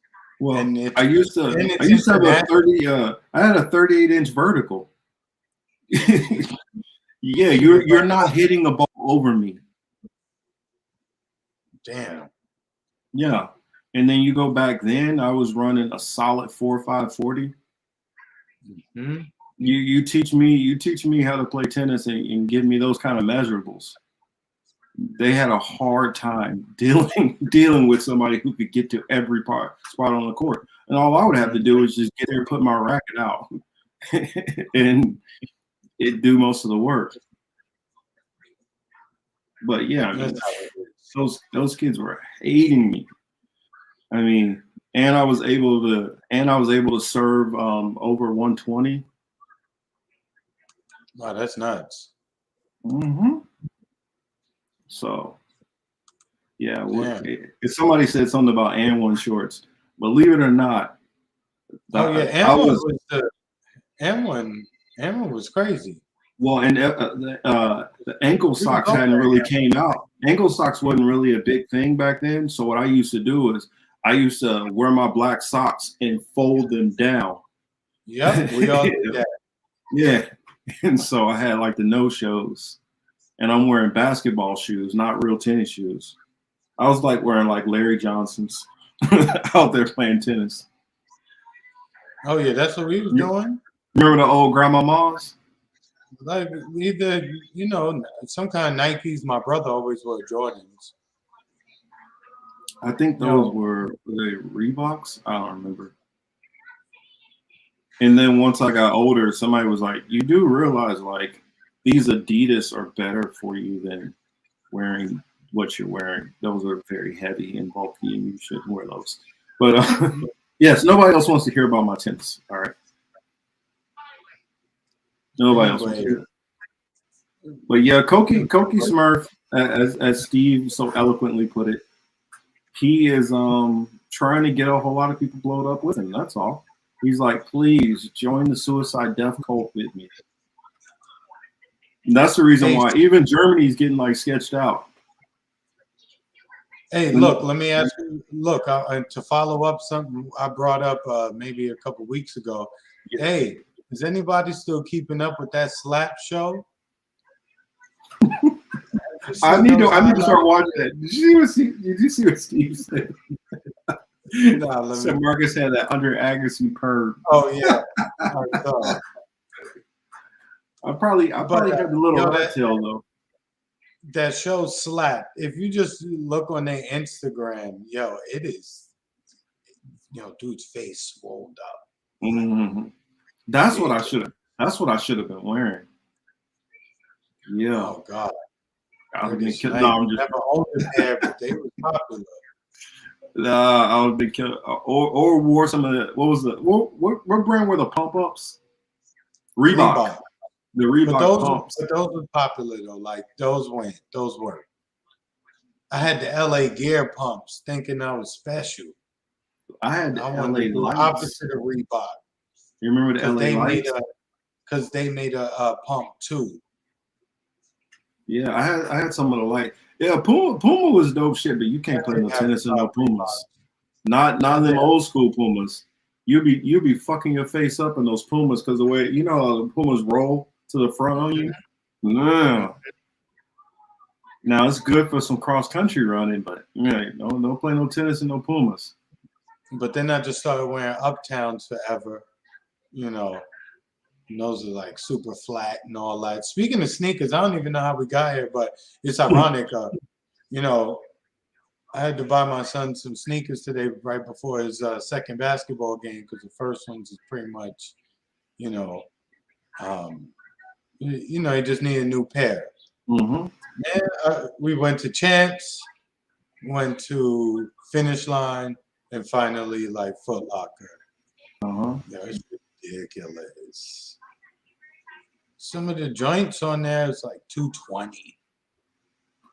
$250. I paid over 100 once for a pair of shoes, and then bitches got stolen from me. I said at that point I will never buy another expensive pair of shoes. They were Air Maxes when I first got in the Navy. Hold on, Street, but the penny had to be shiny though. But you know about wiping down about loafers? In there. You talking about the loafs? You talking about were you wearing the loafs with the white socks like Michael Jack? No, it was like black socks or brown socks. Yeah. Or I don't know if you were a little exceptional in that time period. No, you might have had some glittery socks. No, Warren is right. The kids with the penny loafers, they get beat up a lot more than not. It's just when you see certain people dressed up with them on dress day for that, you leave them alone. Yeah, like if you was wearing the loafers and you had like an Izod shirt on, probably gonna get beat up. Yeah. Now we used to wear like Eastland, Timberland, Gore-Tex, Dolomite. You know, Nike boots wasn't around back then, but those are like the brands I can remember. Like we was wearing up top. And we were mostly wearing like in the Midwest because they were cheaper at the point, but Air Force Ones, and then Nelly made that fucking song and made them go through the roof. Yeah, no. It's crazy. For those who don't know, Air Force Ones they used to be cheap. They were very cheap and basic. Yeah, I mean, I remember the summer in the 90s, so I was buying like 3 pairs of Uptowns. You know, for those of us from New York, we call Air Force Ones Uptowns, right? I was buying the Uptown, like 3 pairs for like maybe $100 on Jamaica Ave. I'll be like bargaining with these dudes, right? Like, yo, come on, someone come back. You know, you gotta do. And then now I go to the store and it's $100 for like it's $110 or $120, whatever it is now with tax for the same sneaker. The design is the same, nothing changed, same shit. Well, and they don't. I mean, I don't hear nothing about like what used to happen all the time because like KC is a big time train city. Like, what's the app, Louis? What you mean? Like, what was it? Burlington, Northern Santa Fe. Like, their #2 like largest hub is in KC. It's like, I think what is it? Dallas, KC, and then like Minneapolis. And man, them cats, they used to rob the Nike train. They used to, and so that's the only time I had a nice pair of kicks really, when they robbed the Nike train. One of the times they fucked around and stole some napalm. That's when they start really cracking down and putting like armed security on the trains. But yeah, crazy time. Like, Doug, I used to be on the app all the time. Louis, yeah, that's how I grew up. You know what I'm saying? That's home. All right, so what else do I got? I got You know, I keep seeing the Nichols thing, and it's kind of like, damn, do I want to touch that because you know that just brings up certain emotions and make people feel. I'm not gonna cover it from the angle that most people are thinking. Okay. I want to just go into some stuff which, I mean, I feel like this does need to be talked about. I'm not gonna go into it about, oh well, why didn't the white officer get? No, I'm not talking about that. Yeah, correct. I mean, I have no. That means nothing. For one, he wasn't even at the. If he was at the part of the second scene, then yeah, I'd be arguing for that. Was he being a jackass in the first scene? Yes, most definitely. But also, I want to wait till more body cam footage comes out. I know a lot of people are like, man, it's too traumatic for me. I can't even watch it. No, I need to see every bit of it. I need to see it all. And I'm not saying it's easy or I'm some glutton to watch somebody suffer. But I mean, I just need to know it all. So I wanted to show this video. Like I teased a little bit about Moxie Approved. And Moxie has been covering this like crazy. So did you see the clip, Chris, about the former officer? Let me see. You see the clip of the former officer who served with him? Oh, when he said something, right? The guy who was in Memphis, he said he was friends with 2 of the officers involved. He said he's a former officer for five years working with them. I wanted to show this in case y'all haven't seen it. I know a lot of people have covered it by now, you know, but I did see this like right off the rip. So let me put this on the screen so you guys can see it. Okay, what has been confirmed in relation to Nichols and any of the the father said that stuff is rumors. Okay. So there's still no what I'm believing is that and so I wanted to show this first, and then I'm gonna go into some more of the stuff that Moxie brought out, because he brought out a lot. I can't show all of it, you know, because it's too long to go into it. He did a couple live streams. Like one of them was like 3 hours long, and so I can't go into everything. But some of these that are a little shorter, I can show these at length. But for those who haven't seen it, I want you guys to see what this former Memphis officer was saying.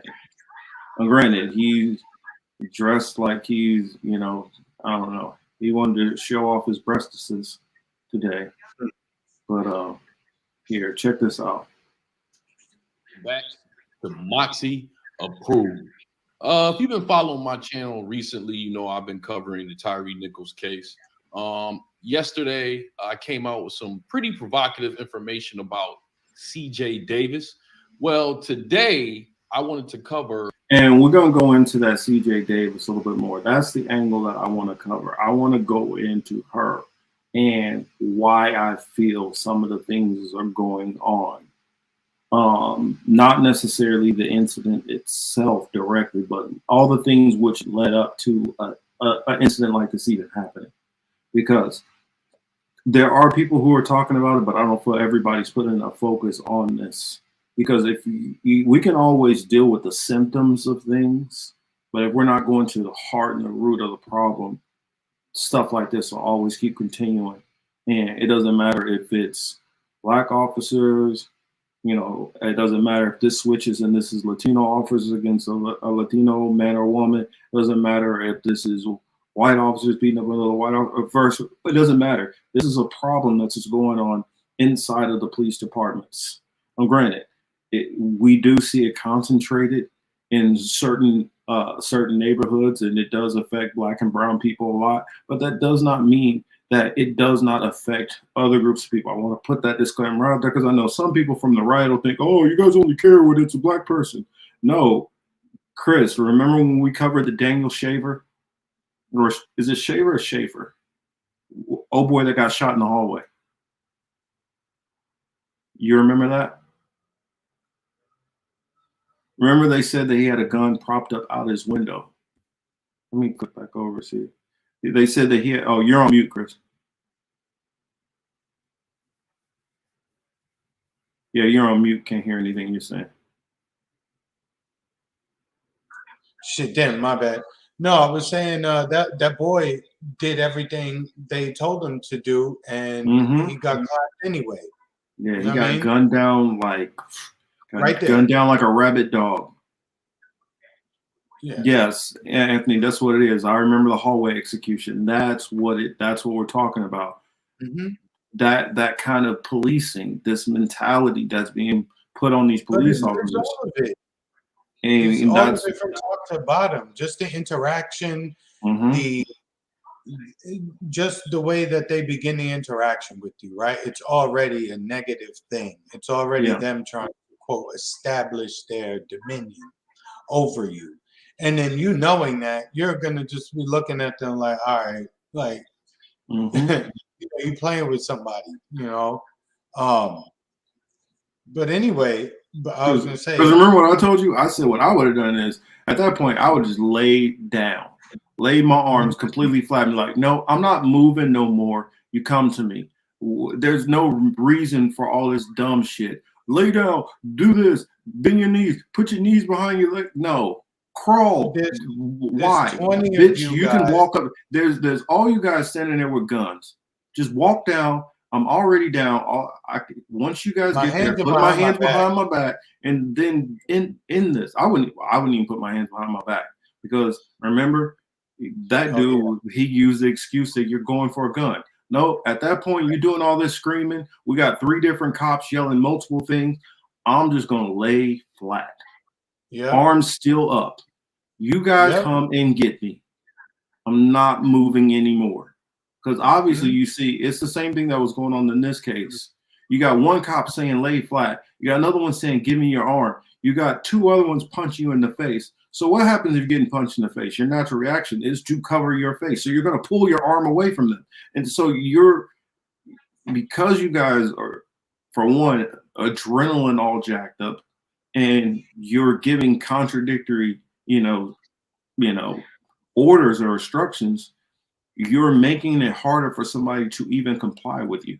So this right here is a former Memphis PD officer, and my standpoint on Tyre Nichols. This is what he says, because I've heard some people on the right was like, he should have just followed instructions. I'm like, when I work corrections, you know how many people I saw who followed instructions and still came in with the shit kicked out of them from the police? Following instruction does not mean that you won't get the crap beat out of you or possibly, deleted by cops. So, especially when some of the stuff that I'll go into that I've heard about this unit, it'll give you, it's going to piss some of y'all off, I guarantee you. But this needs to be talked about so we can get the tenor of what was actually going on here. All right, so let's continue. The comments of this police officer, it seems like his name is Brandon Williams. He isn't just a regular police officer. This isn't Officer Tatum or a lawyer or something like that.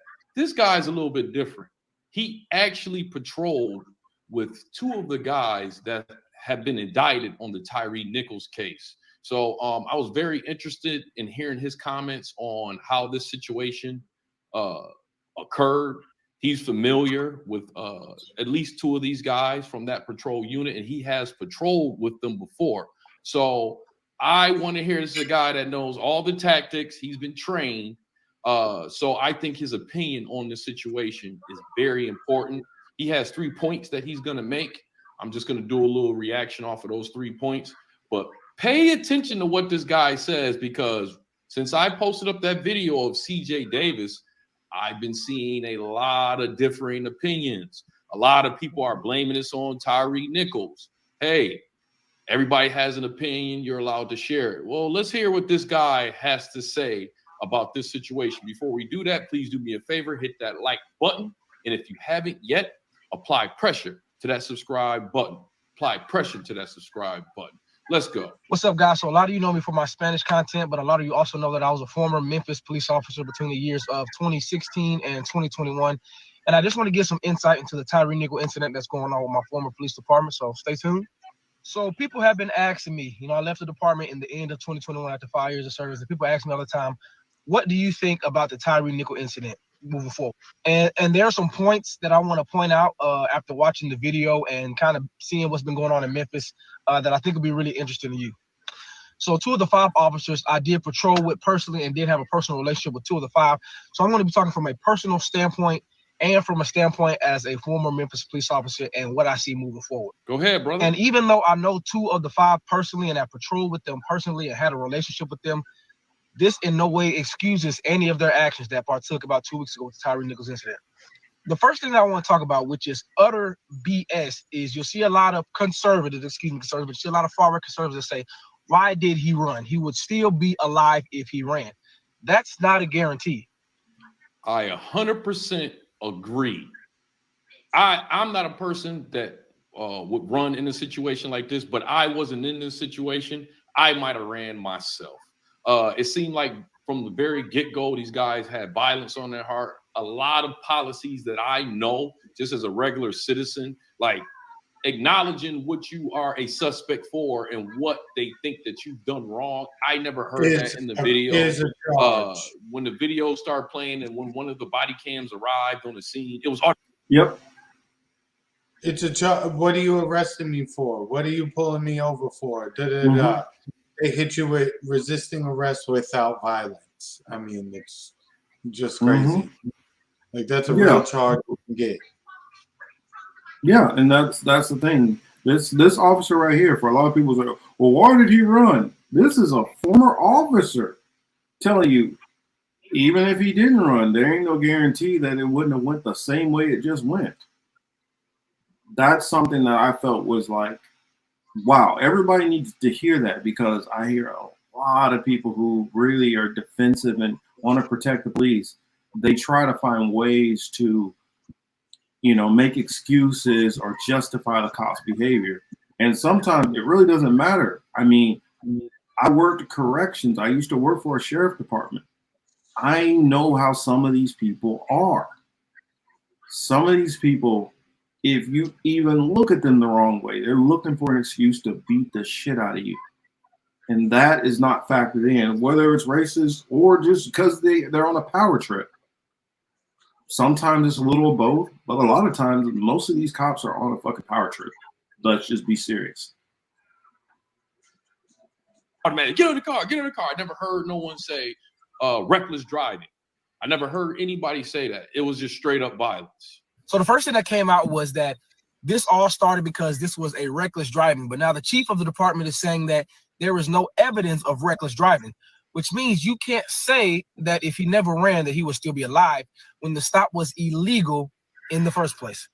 Now, I like that he said that. I'm not a police officer. He went a step further than I would have. And I'm pretty sure they're doing this as we speak now in what you may want to call dangerous neighborhoods, not really following the policy and pulling people over and stuff like that.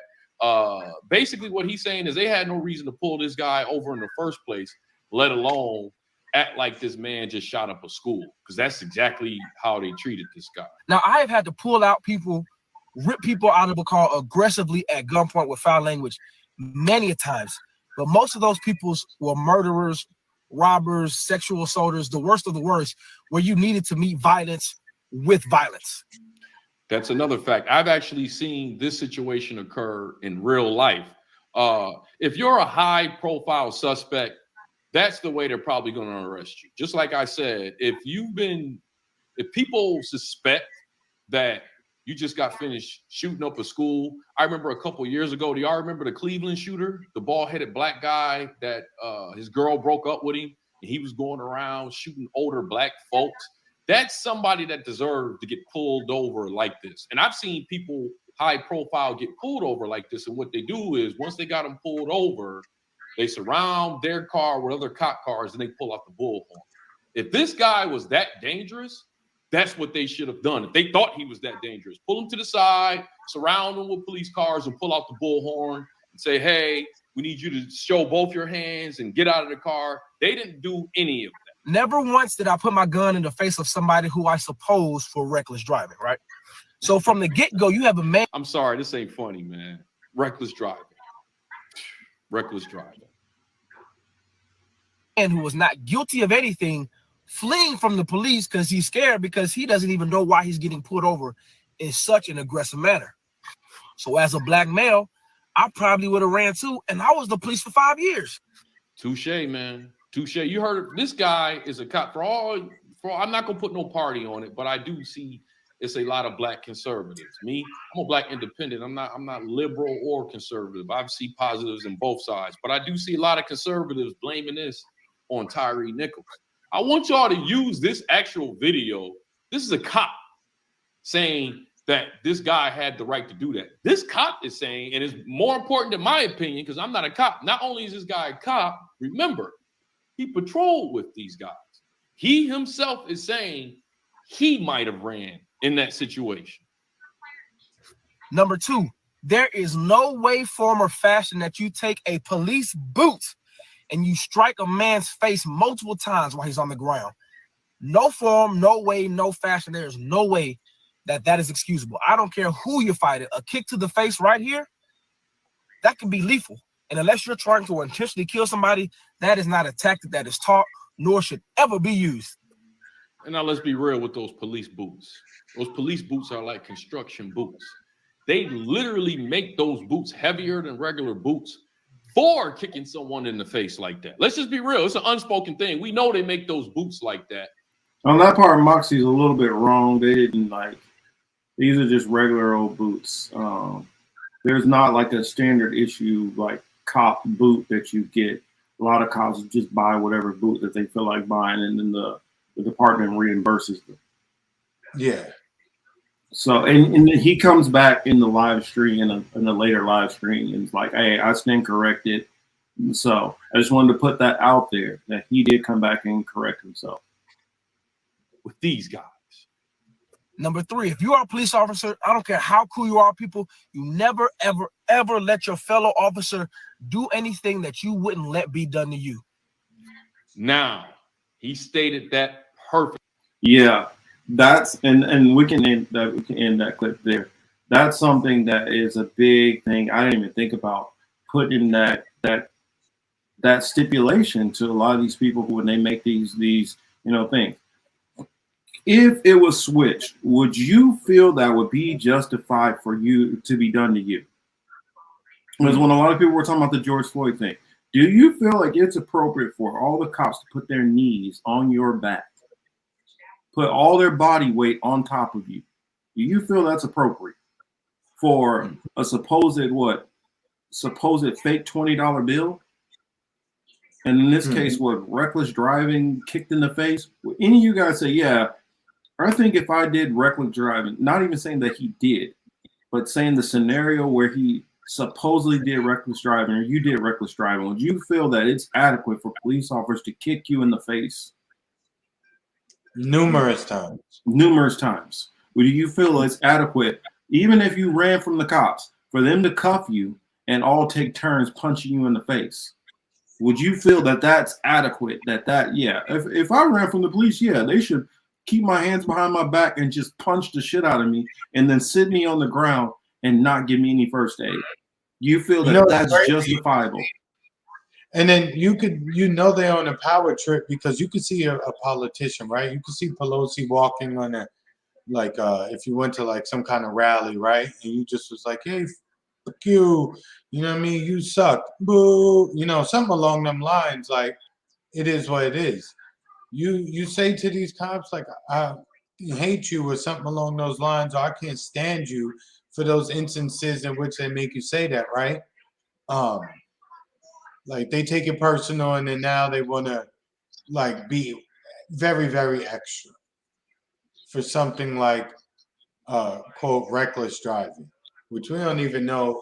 That definition is probably so broad that it's just ridiculous. Yeah, that's the thing. It's that same old golden rule. Do it. Treat others how you like to be treated. I was about to go into the Bible verse, sorry, but it's the same thing. You treat people how you would want to be treated, and if even if you did break the law, you wouldn't want somebody to be, coming at you 1,000% all the way turned up, banging you in the. And cops do this all the time, slam people's heads in the cars and shit. They know they wouldn't want anybody to do that to them in return, but this is what they do. So I got another one that I wanted to share. I told you guys I wanted to focus more on the police chief. For those who did not know, let's see, what was that comment? But Crump and justification, anything. If this happens to my fam, I'm going underground. My player on Crump last week or the week before, but I don't mess with that guy. Yeah, again, and I said to give a little defense here. Most of these people, when they get in the situation, they know that he's been able to at least get something done. And so he's there and talks justice and only pursues a civil case. And then he moves on to the next tragedy. He's there to tell everybody to calm down. I'm going to get all you little Negroes. We're going to get y'all some money. Okay, so you tell the flock to calm down. All that, it starts to feel like a song and dance that's real nasty, that involves people's lives, you know? Yeah, I mean, to me, I just see him as, he's just taking advantage of the situation, getting his money. I mean, there's always going to be people like that. I mean, I feel like he should be the person that you call if you don't get the justice from the cops, or even after you do get them sent to jail, then you call them in because you hit the precinct for the monetary amounts. But he's not a criminal. He's not. That's not what he's for. He is for getting the bag, basically. I want to read Baba's comment here. It said, thing is, a lot of these conservatives have never been slapped in the face, let alone kicked or punched. So they have no idea what it feels like, or when you're getting blunt force to your soft face.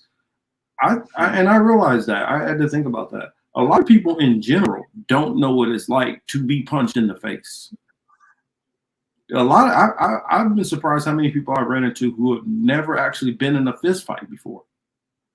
And how many of these people who talk like this, who have some of these very strong viewpoints, have never been in that situation, never had a knee in their back, never been punched in the face, never had their head slammed against a cop car. Exactly. I mean, their interaction with the cops are to make sure they get to where they're going safely, even if inebriated. You know what I mean? That's a different relationship. So of course you would think that way. When you're in different geographic locations, shall we say, we'll leave it at that. People are smart enough to figure that part out. But when you're in certain places, their behavior doesn't add up, and it doesn't look anything like trying to help you get home safely. Yeah.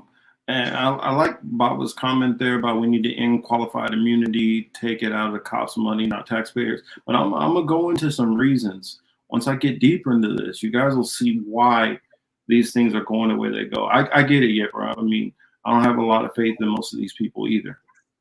But I always say all the time, I believe in the prophecies. I believe we're getting towards the end. Things are boiling to a head. So some things that have never been seen before are going to happen. And it even said, like, what it says in the scriptures, it says in the last days, the love of many will wax cold.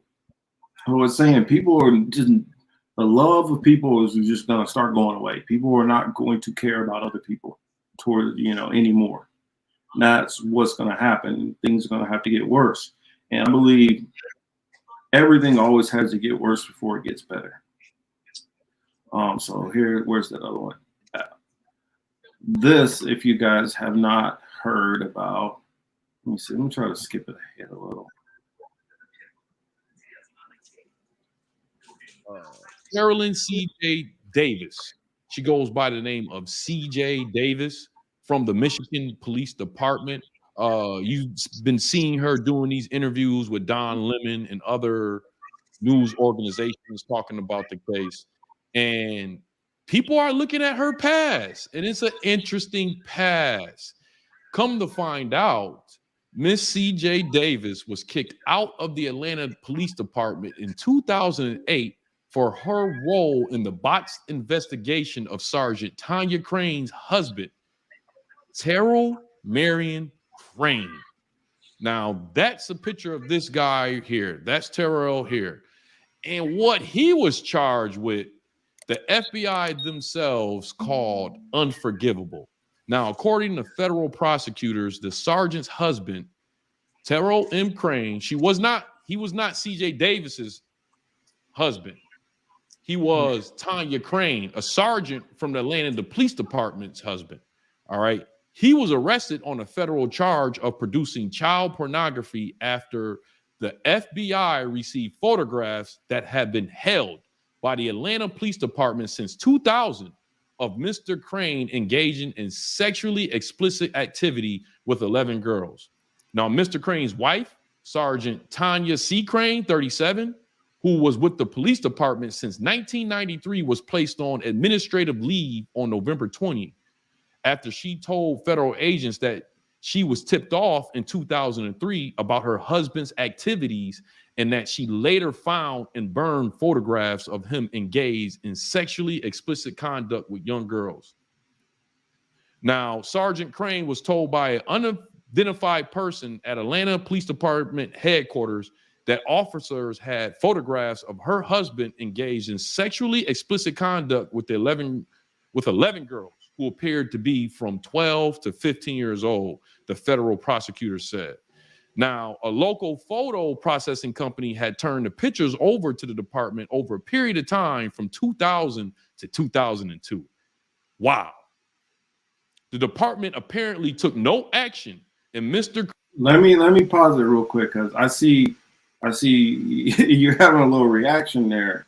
I don't know if, I mean, some of y'all probably know this, I've heard this, but I don't know how many of y'all knew this, that this is why she got fired from Atlanta PD, for covering this shit up. Chris, your thoughts? Oh, you're on mute. Wicked. That's that's just wickedness Mm-hmm. all over the place. Not just the guy on the screen. It's just wicked all around, y'all. Yeah, I mean, even going back to the Nichols case. In addition to what this cop said, if you read the police report and you compare it to what the hell you saw, it's nasty. Mm-hmm. They didn't even try to get it close. It was just nasty. Mm-hmm. Yeah, So Miguel, again, I'll say that prediction for the end. I'll give you my number one prediction in the end. But sorry, go ahead and continue, Chris. Yeah, it's not when they do that kind of shit. It's not a one-off. You can't just be like, well, it was in this case. No. They do it from matters that are large, matters that are medium, matters that are minor. Mm-hmm. Right? They have quotas. The state got to get their number. The prisons need people. The jail need. Look, bodies keep this system churning. You know what I mean? That's what generates the cash and all that. So, falsifying these reports and all this other shit is something that happens all the time, and people should keep that in mind. I was trying to put it on you. I do not know how to do that. Oh no, we good. Somebody's got, while you were speaking, I don't know, Steve or somebody have to teach me how to do that. There's a way I could put it on who's speaking, because I wanted to zoom in while you were talking, but I'll figure that out later. But I mean, without going back into the video, because I think you get the gist of a lot of it right there. What people don't know is this Scorpion, and I think somebody asked us, do we think that they said that somebody said that they went out and found officers that specifically had like some kind of internal like self-hate and hatred of the Black community or something like that. That's not, I still disagree with that characterization, but did they intentionally go out of their way to find officers who were known to be overly aggressive, who were known to, have tempers? Yes, two of these officers, one of them got fired and was taken to court. Now the case was thrown out, but for slamming an inmate and jacking his face up, like knocked him out and put him in the infirmary. Another one of the guys, another one of the officers, his fraternity. Now I'm not sure if it was the same location, but his fraternity was investigated for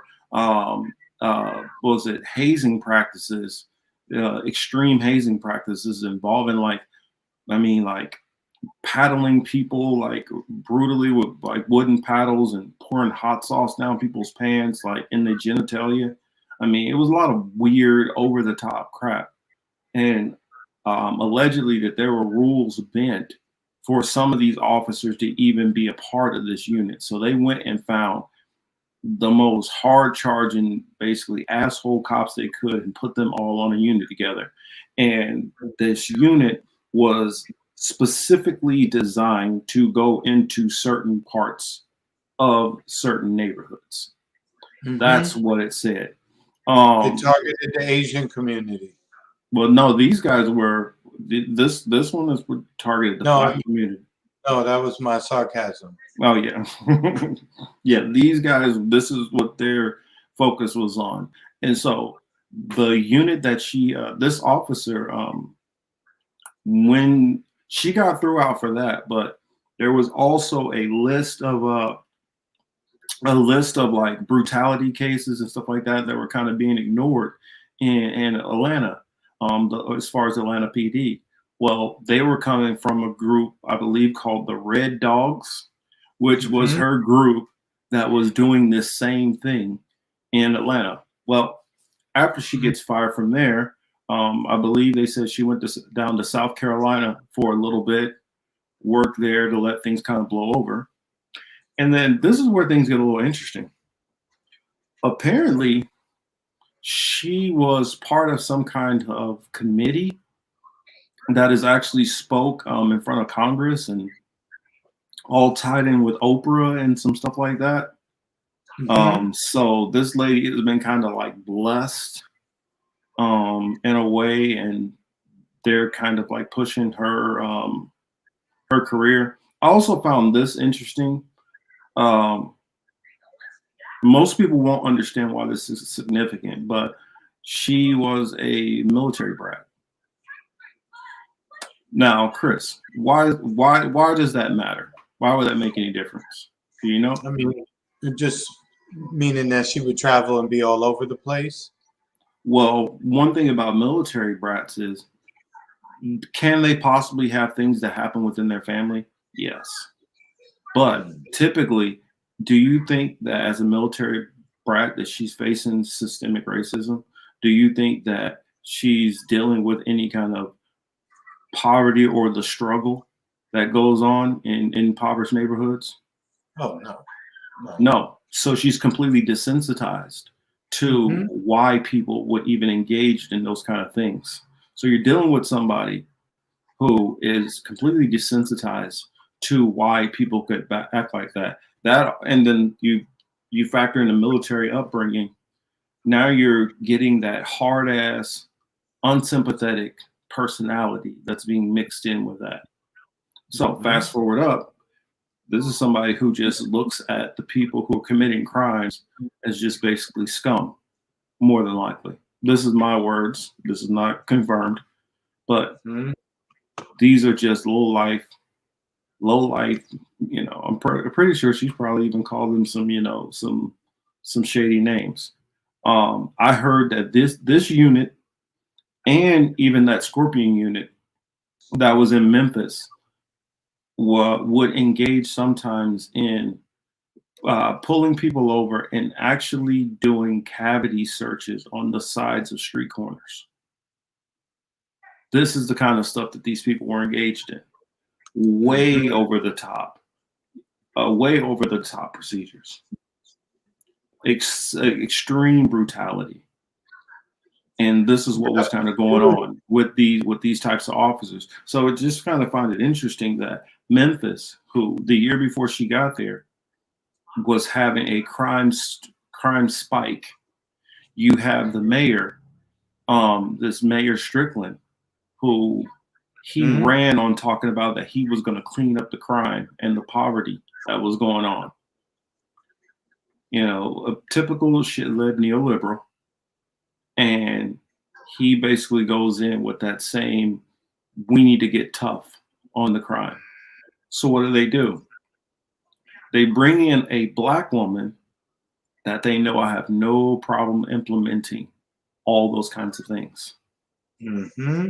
That way, if it doesn't come across racist, if you got some black woman in charge of the unit that's doing this stuff. And so that's the interesting thing. And so another thing I will factor in, we saw body cam from the one officer, the white officer who just got fired, right? We saw the sky camera, and we saw 2 other body camera footage. Now there are 5 officers who are in custody.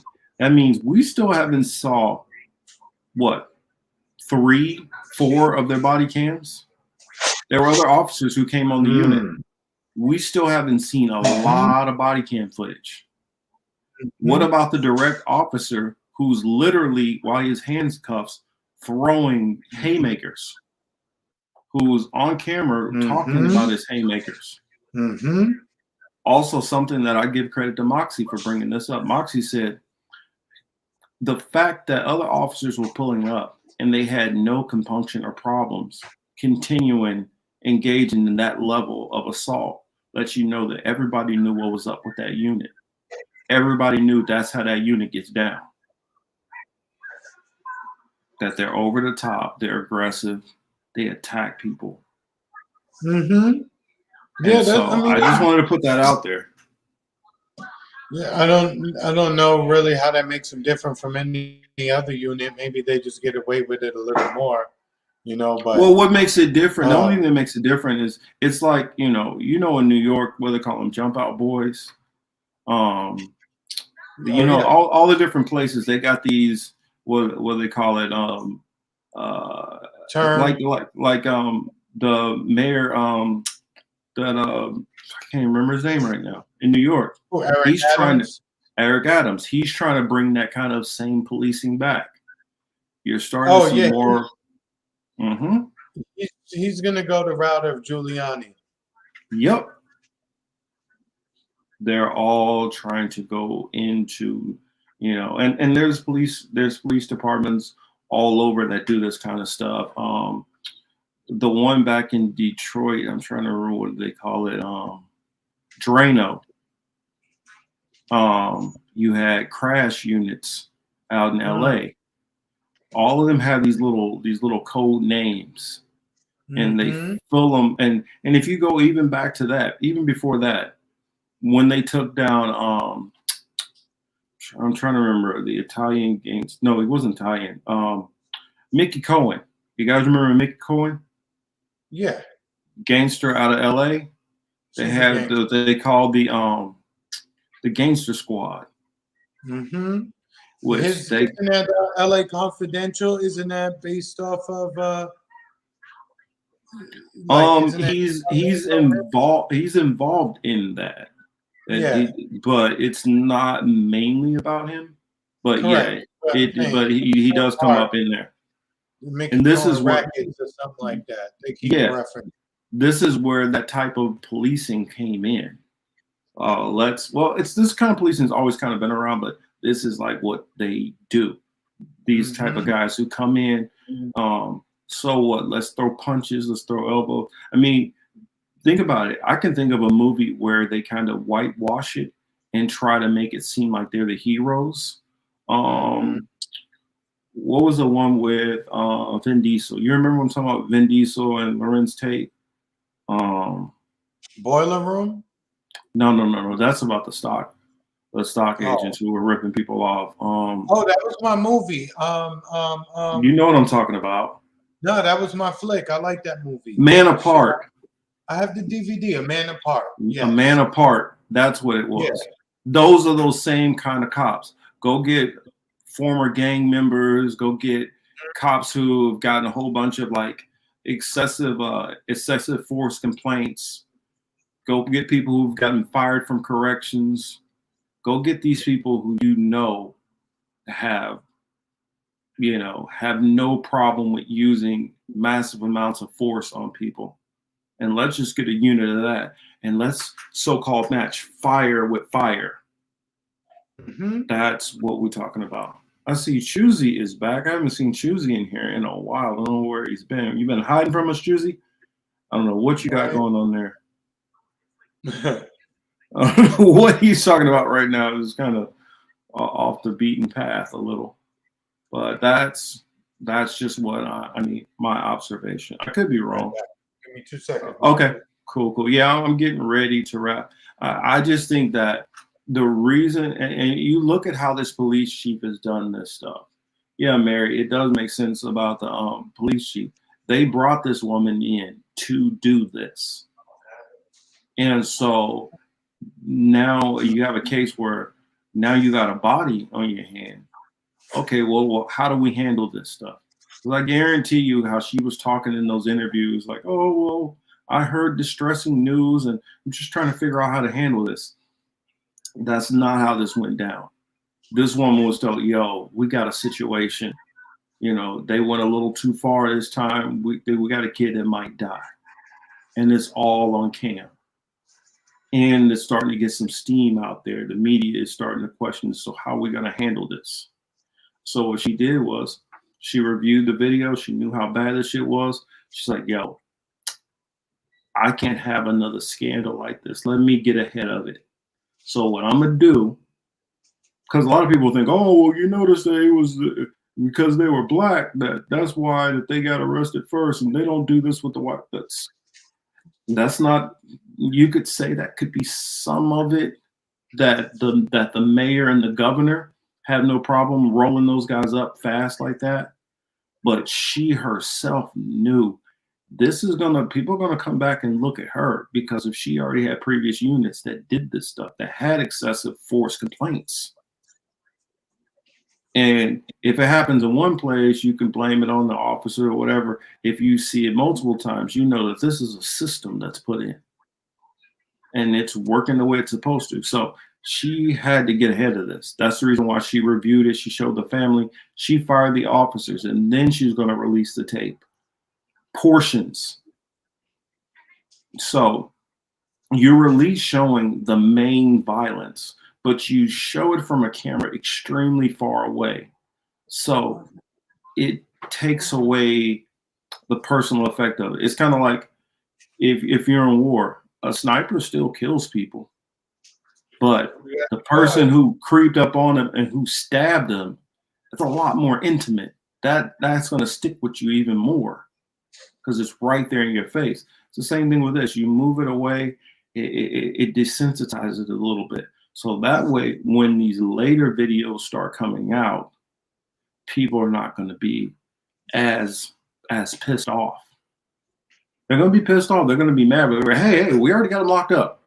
What else you want? Correct. They're already locked up. We're handling them. We're getting this situation wrapped up. So it comes across as if they're doing everything by the book. They're rectifying the situation, and this is not covering their ass. This is exactly what they're doing. Oh, sorry. Go ahead, Chris. You got any thoughts? No.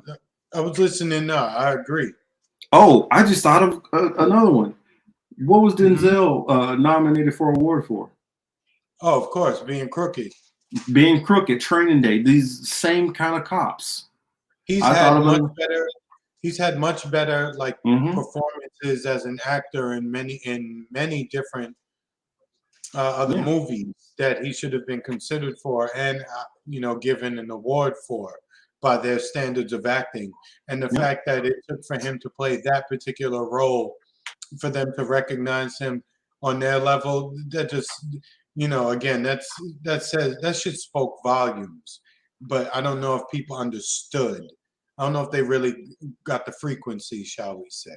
And I'll throw one more out there. Street Kings with Keanu Reeves. Yeah. He had them two dirty sheriffs who were supposedly undercover, who was going around robbing drug dealers and doing all this dirt. And then if you want to get a better example in real life that you guys can remember Suge Knight's group? Sorry. But Suge Knight, his group, what they were doing, how they were getting LAPD involved and doing all kind of dirt. This is these types of cops. So I mean, that's the main story that we want to touch on. And that stems from that's top down. When we talk about trickle down, people tend to only think about money, but trickle down is the tactics, the movements, the psychological warfare, that they wage. That does trickle down, right? through. It just goes down, and you can look at it. You know, those things that you're talking about there. The feds are doing that elsewhere. You know, the intelligence agencies are doing that around the world. You know, I mean, they blur the line so much, and they have so much power and all the authority. Really, the criminals are just people trying to get by at this point. It's a reason why these police forces are getting more and more militarized, because they're preparing for the point when people all start wake up and be like, you know what, we see what the fuck you guys are doing. And so when people are like, nah, fuck it, and they start wanting to push back, the police force are going to have all the material and weapons ready to start putting down these little small insurrections. That's their goal.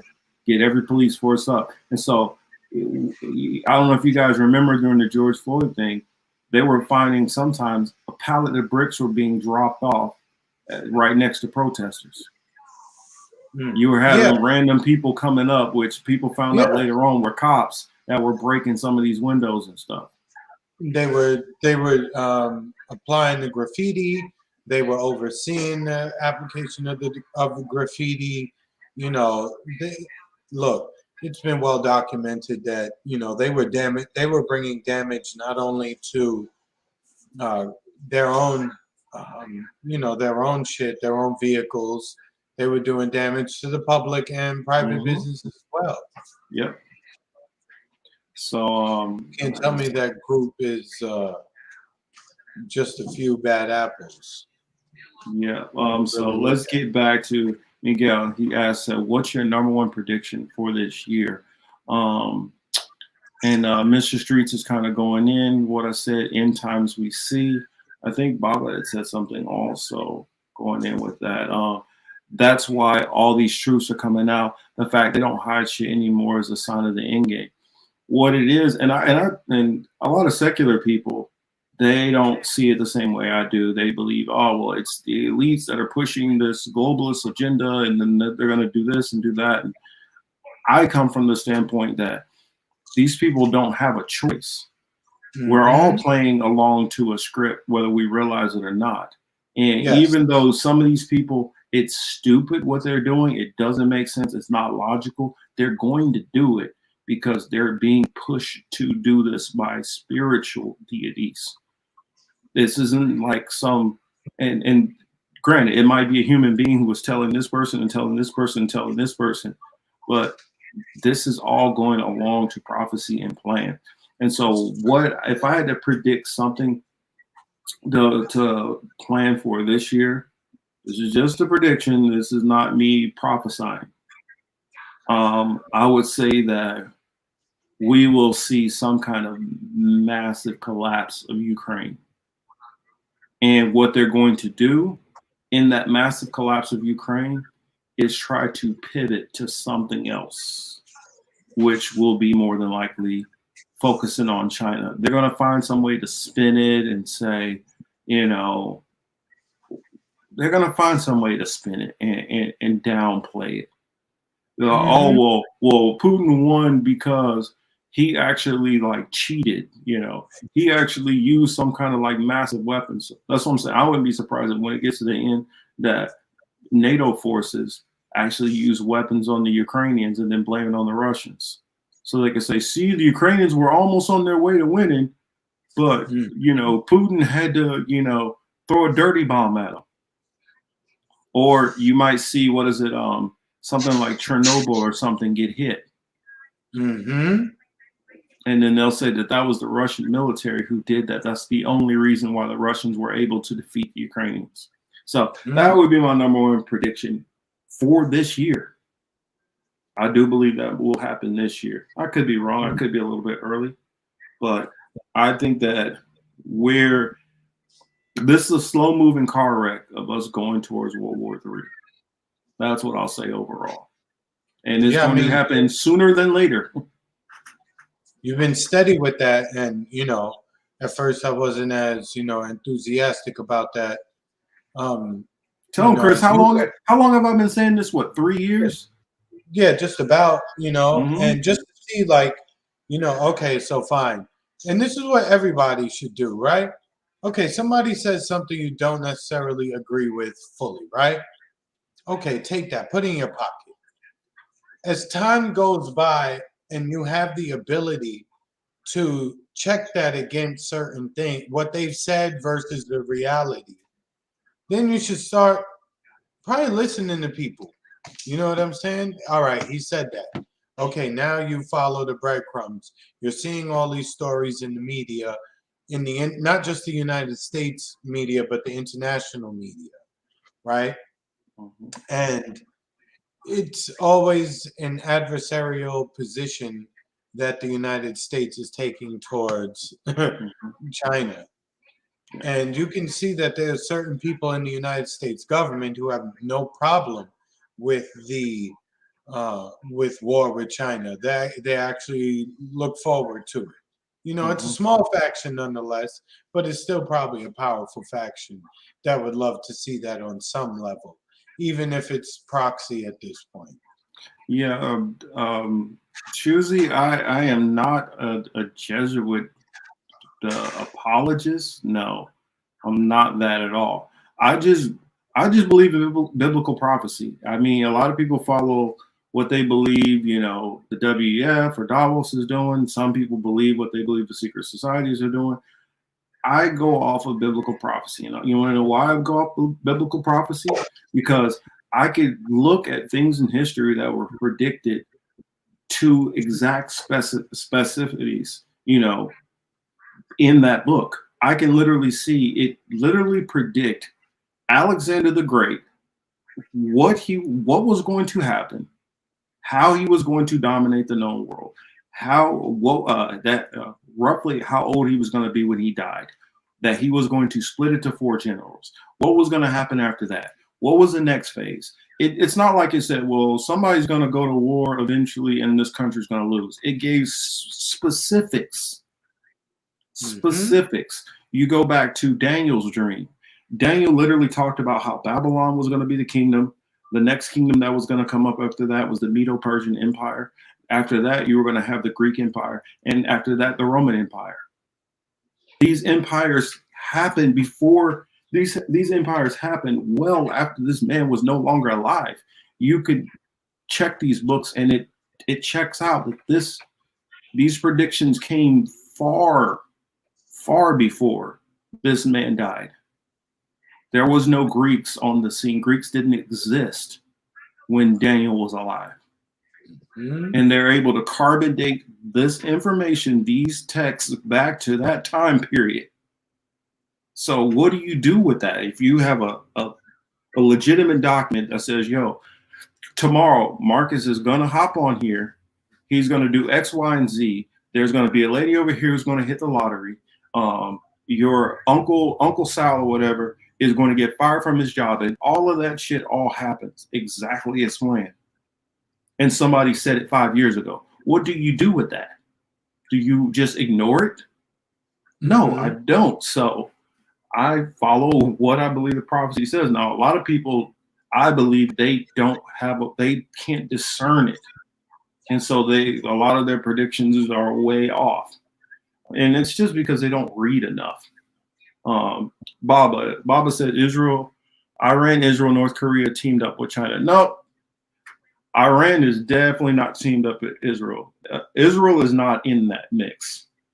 Israel is on the side of the United States and NATO. But Iran, because you have the BRICS nation, Brazil, Russia, India, China. Now you have South Korea. I mean, not South Korea, but South Africa. And then you have other nations which are starting to form into that. North Korea is definitely going to be on that side. Look for Turkey to flip on the U.S. And Turkey is going to side with the BRICS nation. Look for, I would say, possibly even France eventually to flip. Or not even necessarily flip. You know how you have somebody who's on the team where they kind of just flake out?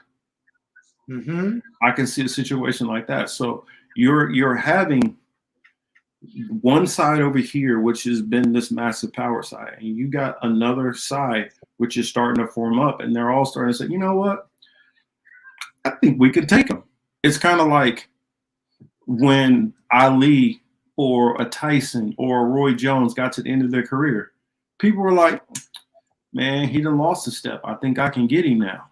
And they did get them. And this is with the U.S. It's the same thing. If you look throughout history, every single empire that's been at the top has eventually been demolished. Oh yeah, it's just a cycle. It happens. It's inevitable. It's just this time we're playing with nukes now. That's the only difference. Yeah, you're born, you rise, you fall, and then your seed helps pass that along. Yeah, I just think, I mean, and a lot of people who do believe in some of the stuff, and I believe are seeing the signs, World Economic Forum, Davos, and stuff like that. I don't think many of them can fathom that the U.S. can get nuked off the face of this planet, and they just and the U.S. and it doesn't be exchange of nukes. I think people, because the United States has been so invincible for the most part for so long and have not experienced war really on this continent outside of fighting themselves, they're like, no, they can't fathom that concept of China or Russia beating the U.S. And Baba makes a great point that often, is at times forgotten, is that North Korea, everything they do is in conjunction with China. Yeah. China and Russia, a lot of people don't realize that. Everything they do, the testing, the posturing, because it matters as to who backs you, who do you have, who you have supporting you. So, and they're not going to be the ones who are going. A lot of people think North Korea wants to fight the U.S. No, they hate the U.S. They wish they could, but they know their capabilities. North Korea is not going to be used for that. North Korea is going to be used to take out South Korea and possibly the Philippines. That's what they want to use them for. You tie up these smaller ones so that we don't have an attack coming on our backside while we're going for the big dog.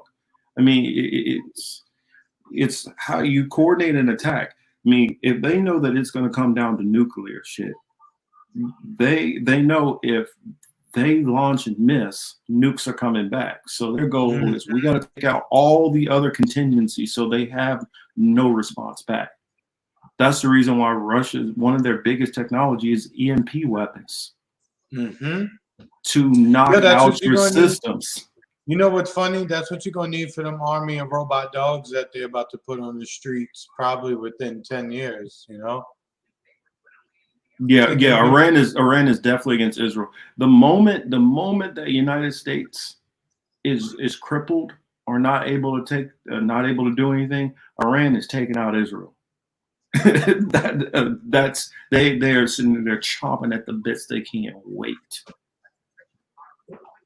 It's like that privileged little prick that you grow up with that you see just be able to get away with it. And if you could get the chance to put hands on it, there's nothing you can do about it. But they got the whole system protecting them. I'm just going through the comments on the yeah. Go ahead, give us some comments from Rockfin. Yeah, AM Wake Up said Israel's on the side of Israel, 100% correct. Oh yeah, Israel. And here's the thing about it: Israel is not even on the side of the U.S. or any of those other countries. They use the United States because the United States protects them. If they could protect themselves on their own, they would demolish the United States their damn self. Greg Walker is asking, how is Japan fitting in? And he How also is Japan? How is Japan fitting in? And that the USA is D-ball and the world's about to jump the bully. Yeah, how Japan fits in is Japan, since the U.S. neutered them back in the 80s, Japan has to acquiesce to the U.S. And they also use the fact that Japan hates China. And so they're like, yo, we'll give you an opportunity to get back against China. Because what happened is when the UK came in and they basically subjugated the Japanese, and the Japanese, you know, start thinking they were fancy, whatever, they start fucking with the Chinese. And eventually China pushed their ass out of there and embarrassed them. And so when World War II came back around, now they got the US's backing. They start pushing back against China. But then they turn around and I'm talking about after getting bombed and shit and bitch slapped down. After that standpoint, they were in their pocket. They were in their pocket. And so Japan, they decided, well, we're not trying to fight it. Like even like we talked about earlier, how the United States cut them off at the knees economically when they start building up too fast technologically. They're like, yo, we're pacifists. We're not trying to fight you. We just try to build our nation up and be prosperous. They're like, no, you can't even do that. Yes, Japan's USA little bitch. Says Marcus, you're afraid of your own information, like for instance the video that you showed us, Japan Prime Minister supposedly sent. Why would I be afraid of my own information? I'm the least afraid of it. If I was so afraid of what I believe in, I would have a flight booked to get the hell out of the United States, what I believe is going to happen. But I'm not going anywhere because I believe in prophecy, like I said before. And I also believe that I will be taken out of here. If not, then I will receive the judgment just like, you know, everybody else will be here. I'm not running from that at all. The one thing you realize is you can't run from what you believe your destiny is. I don't run from that. You know,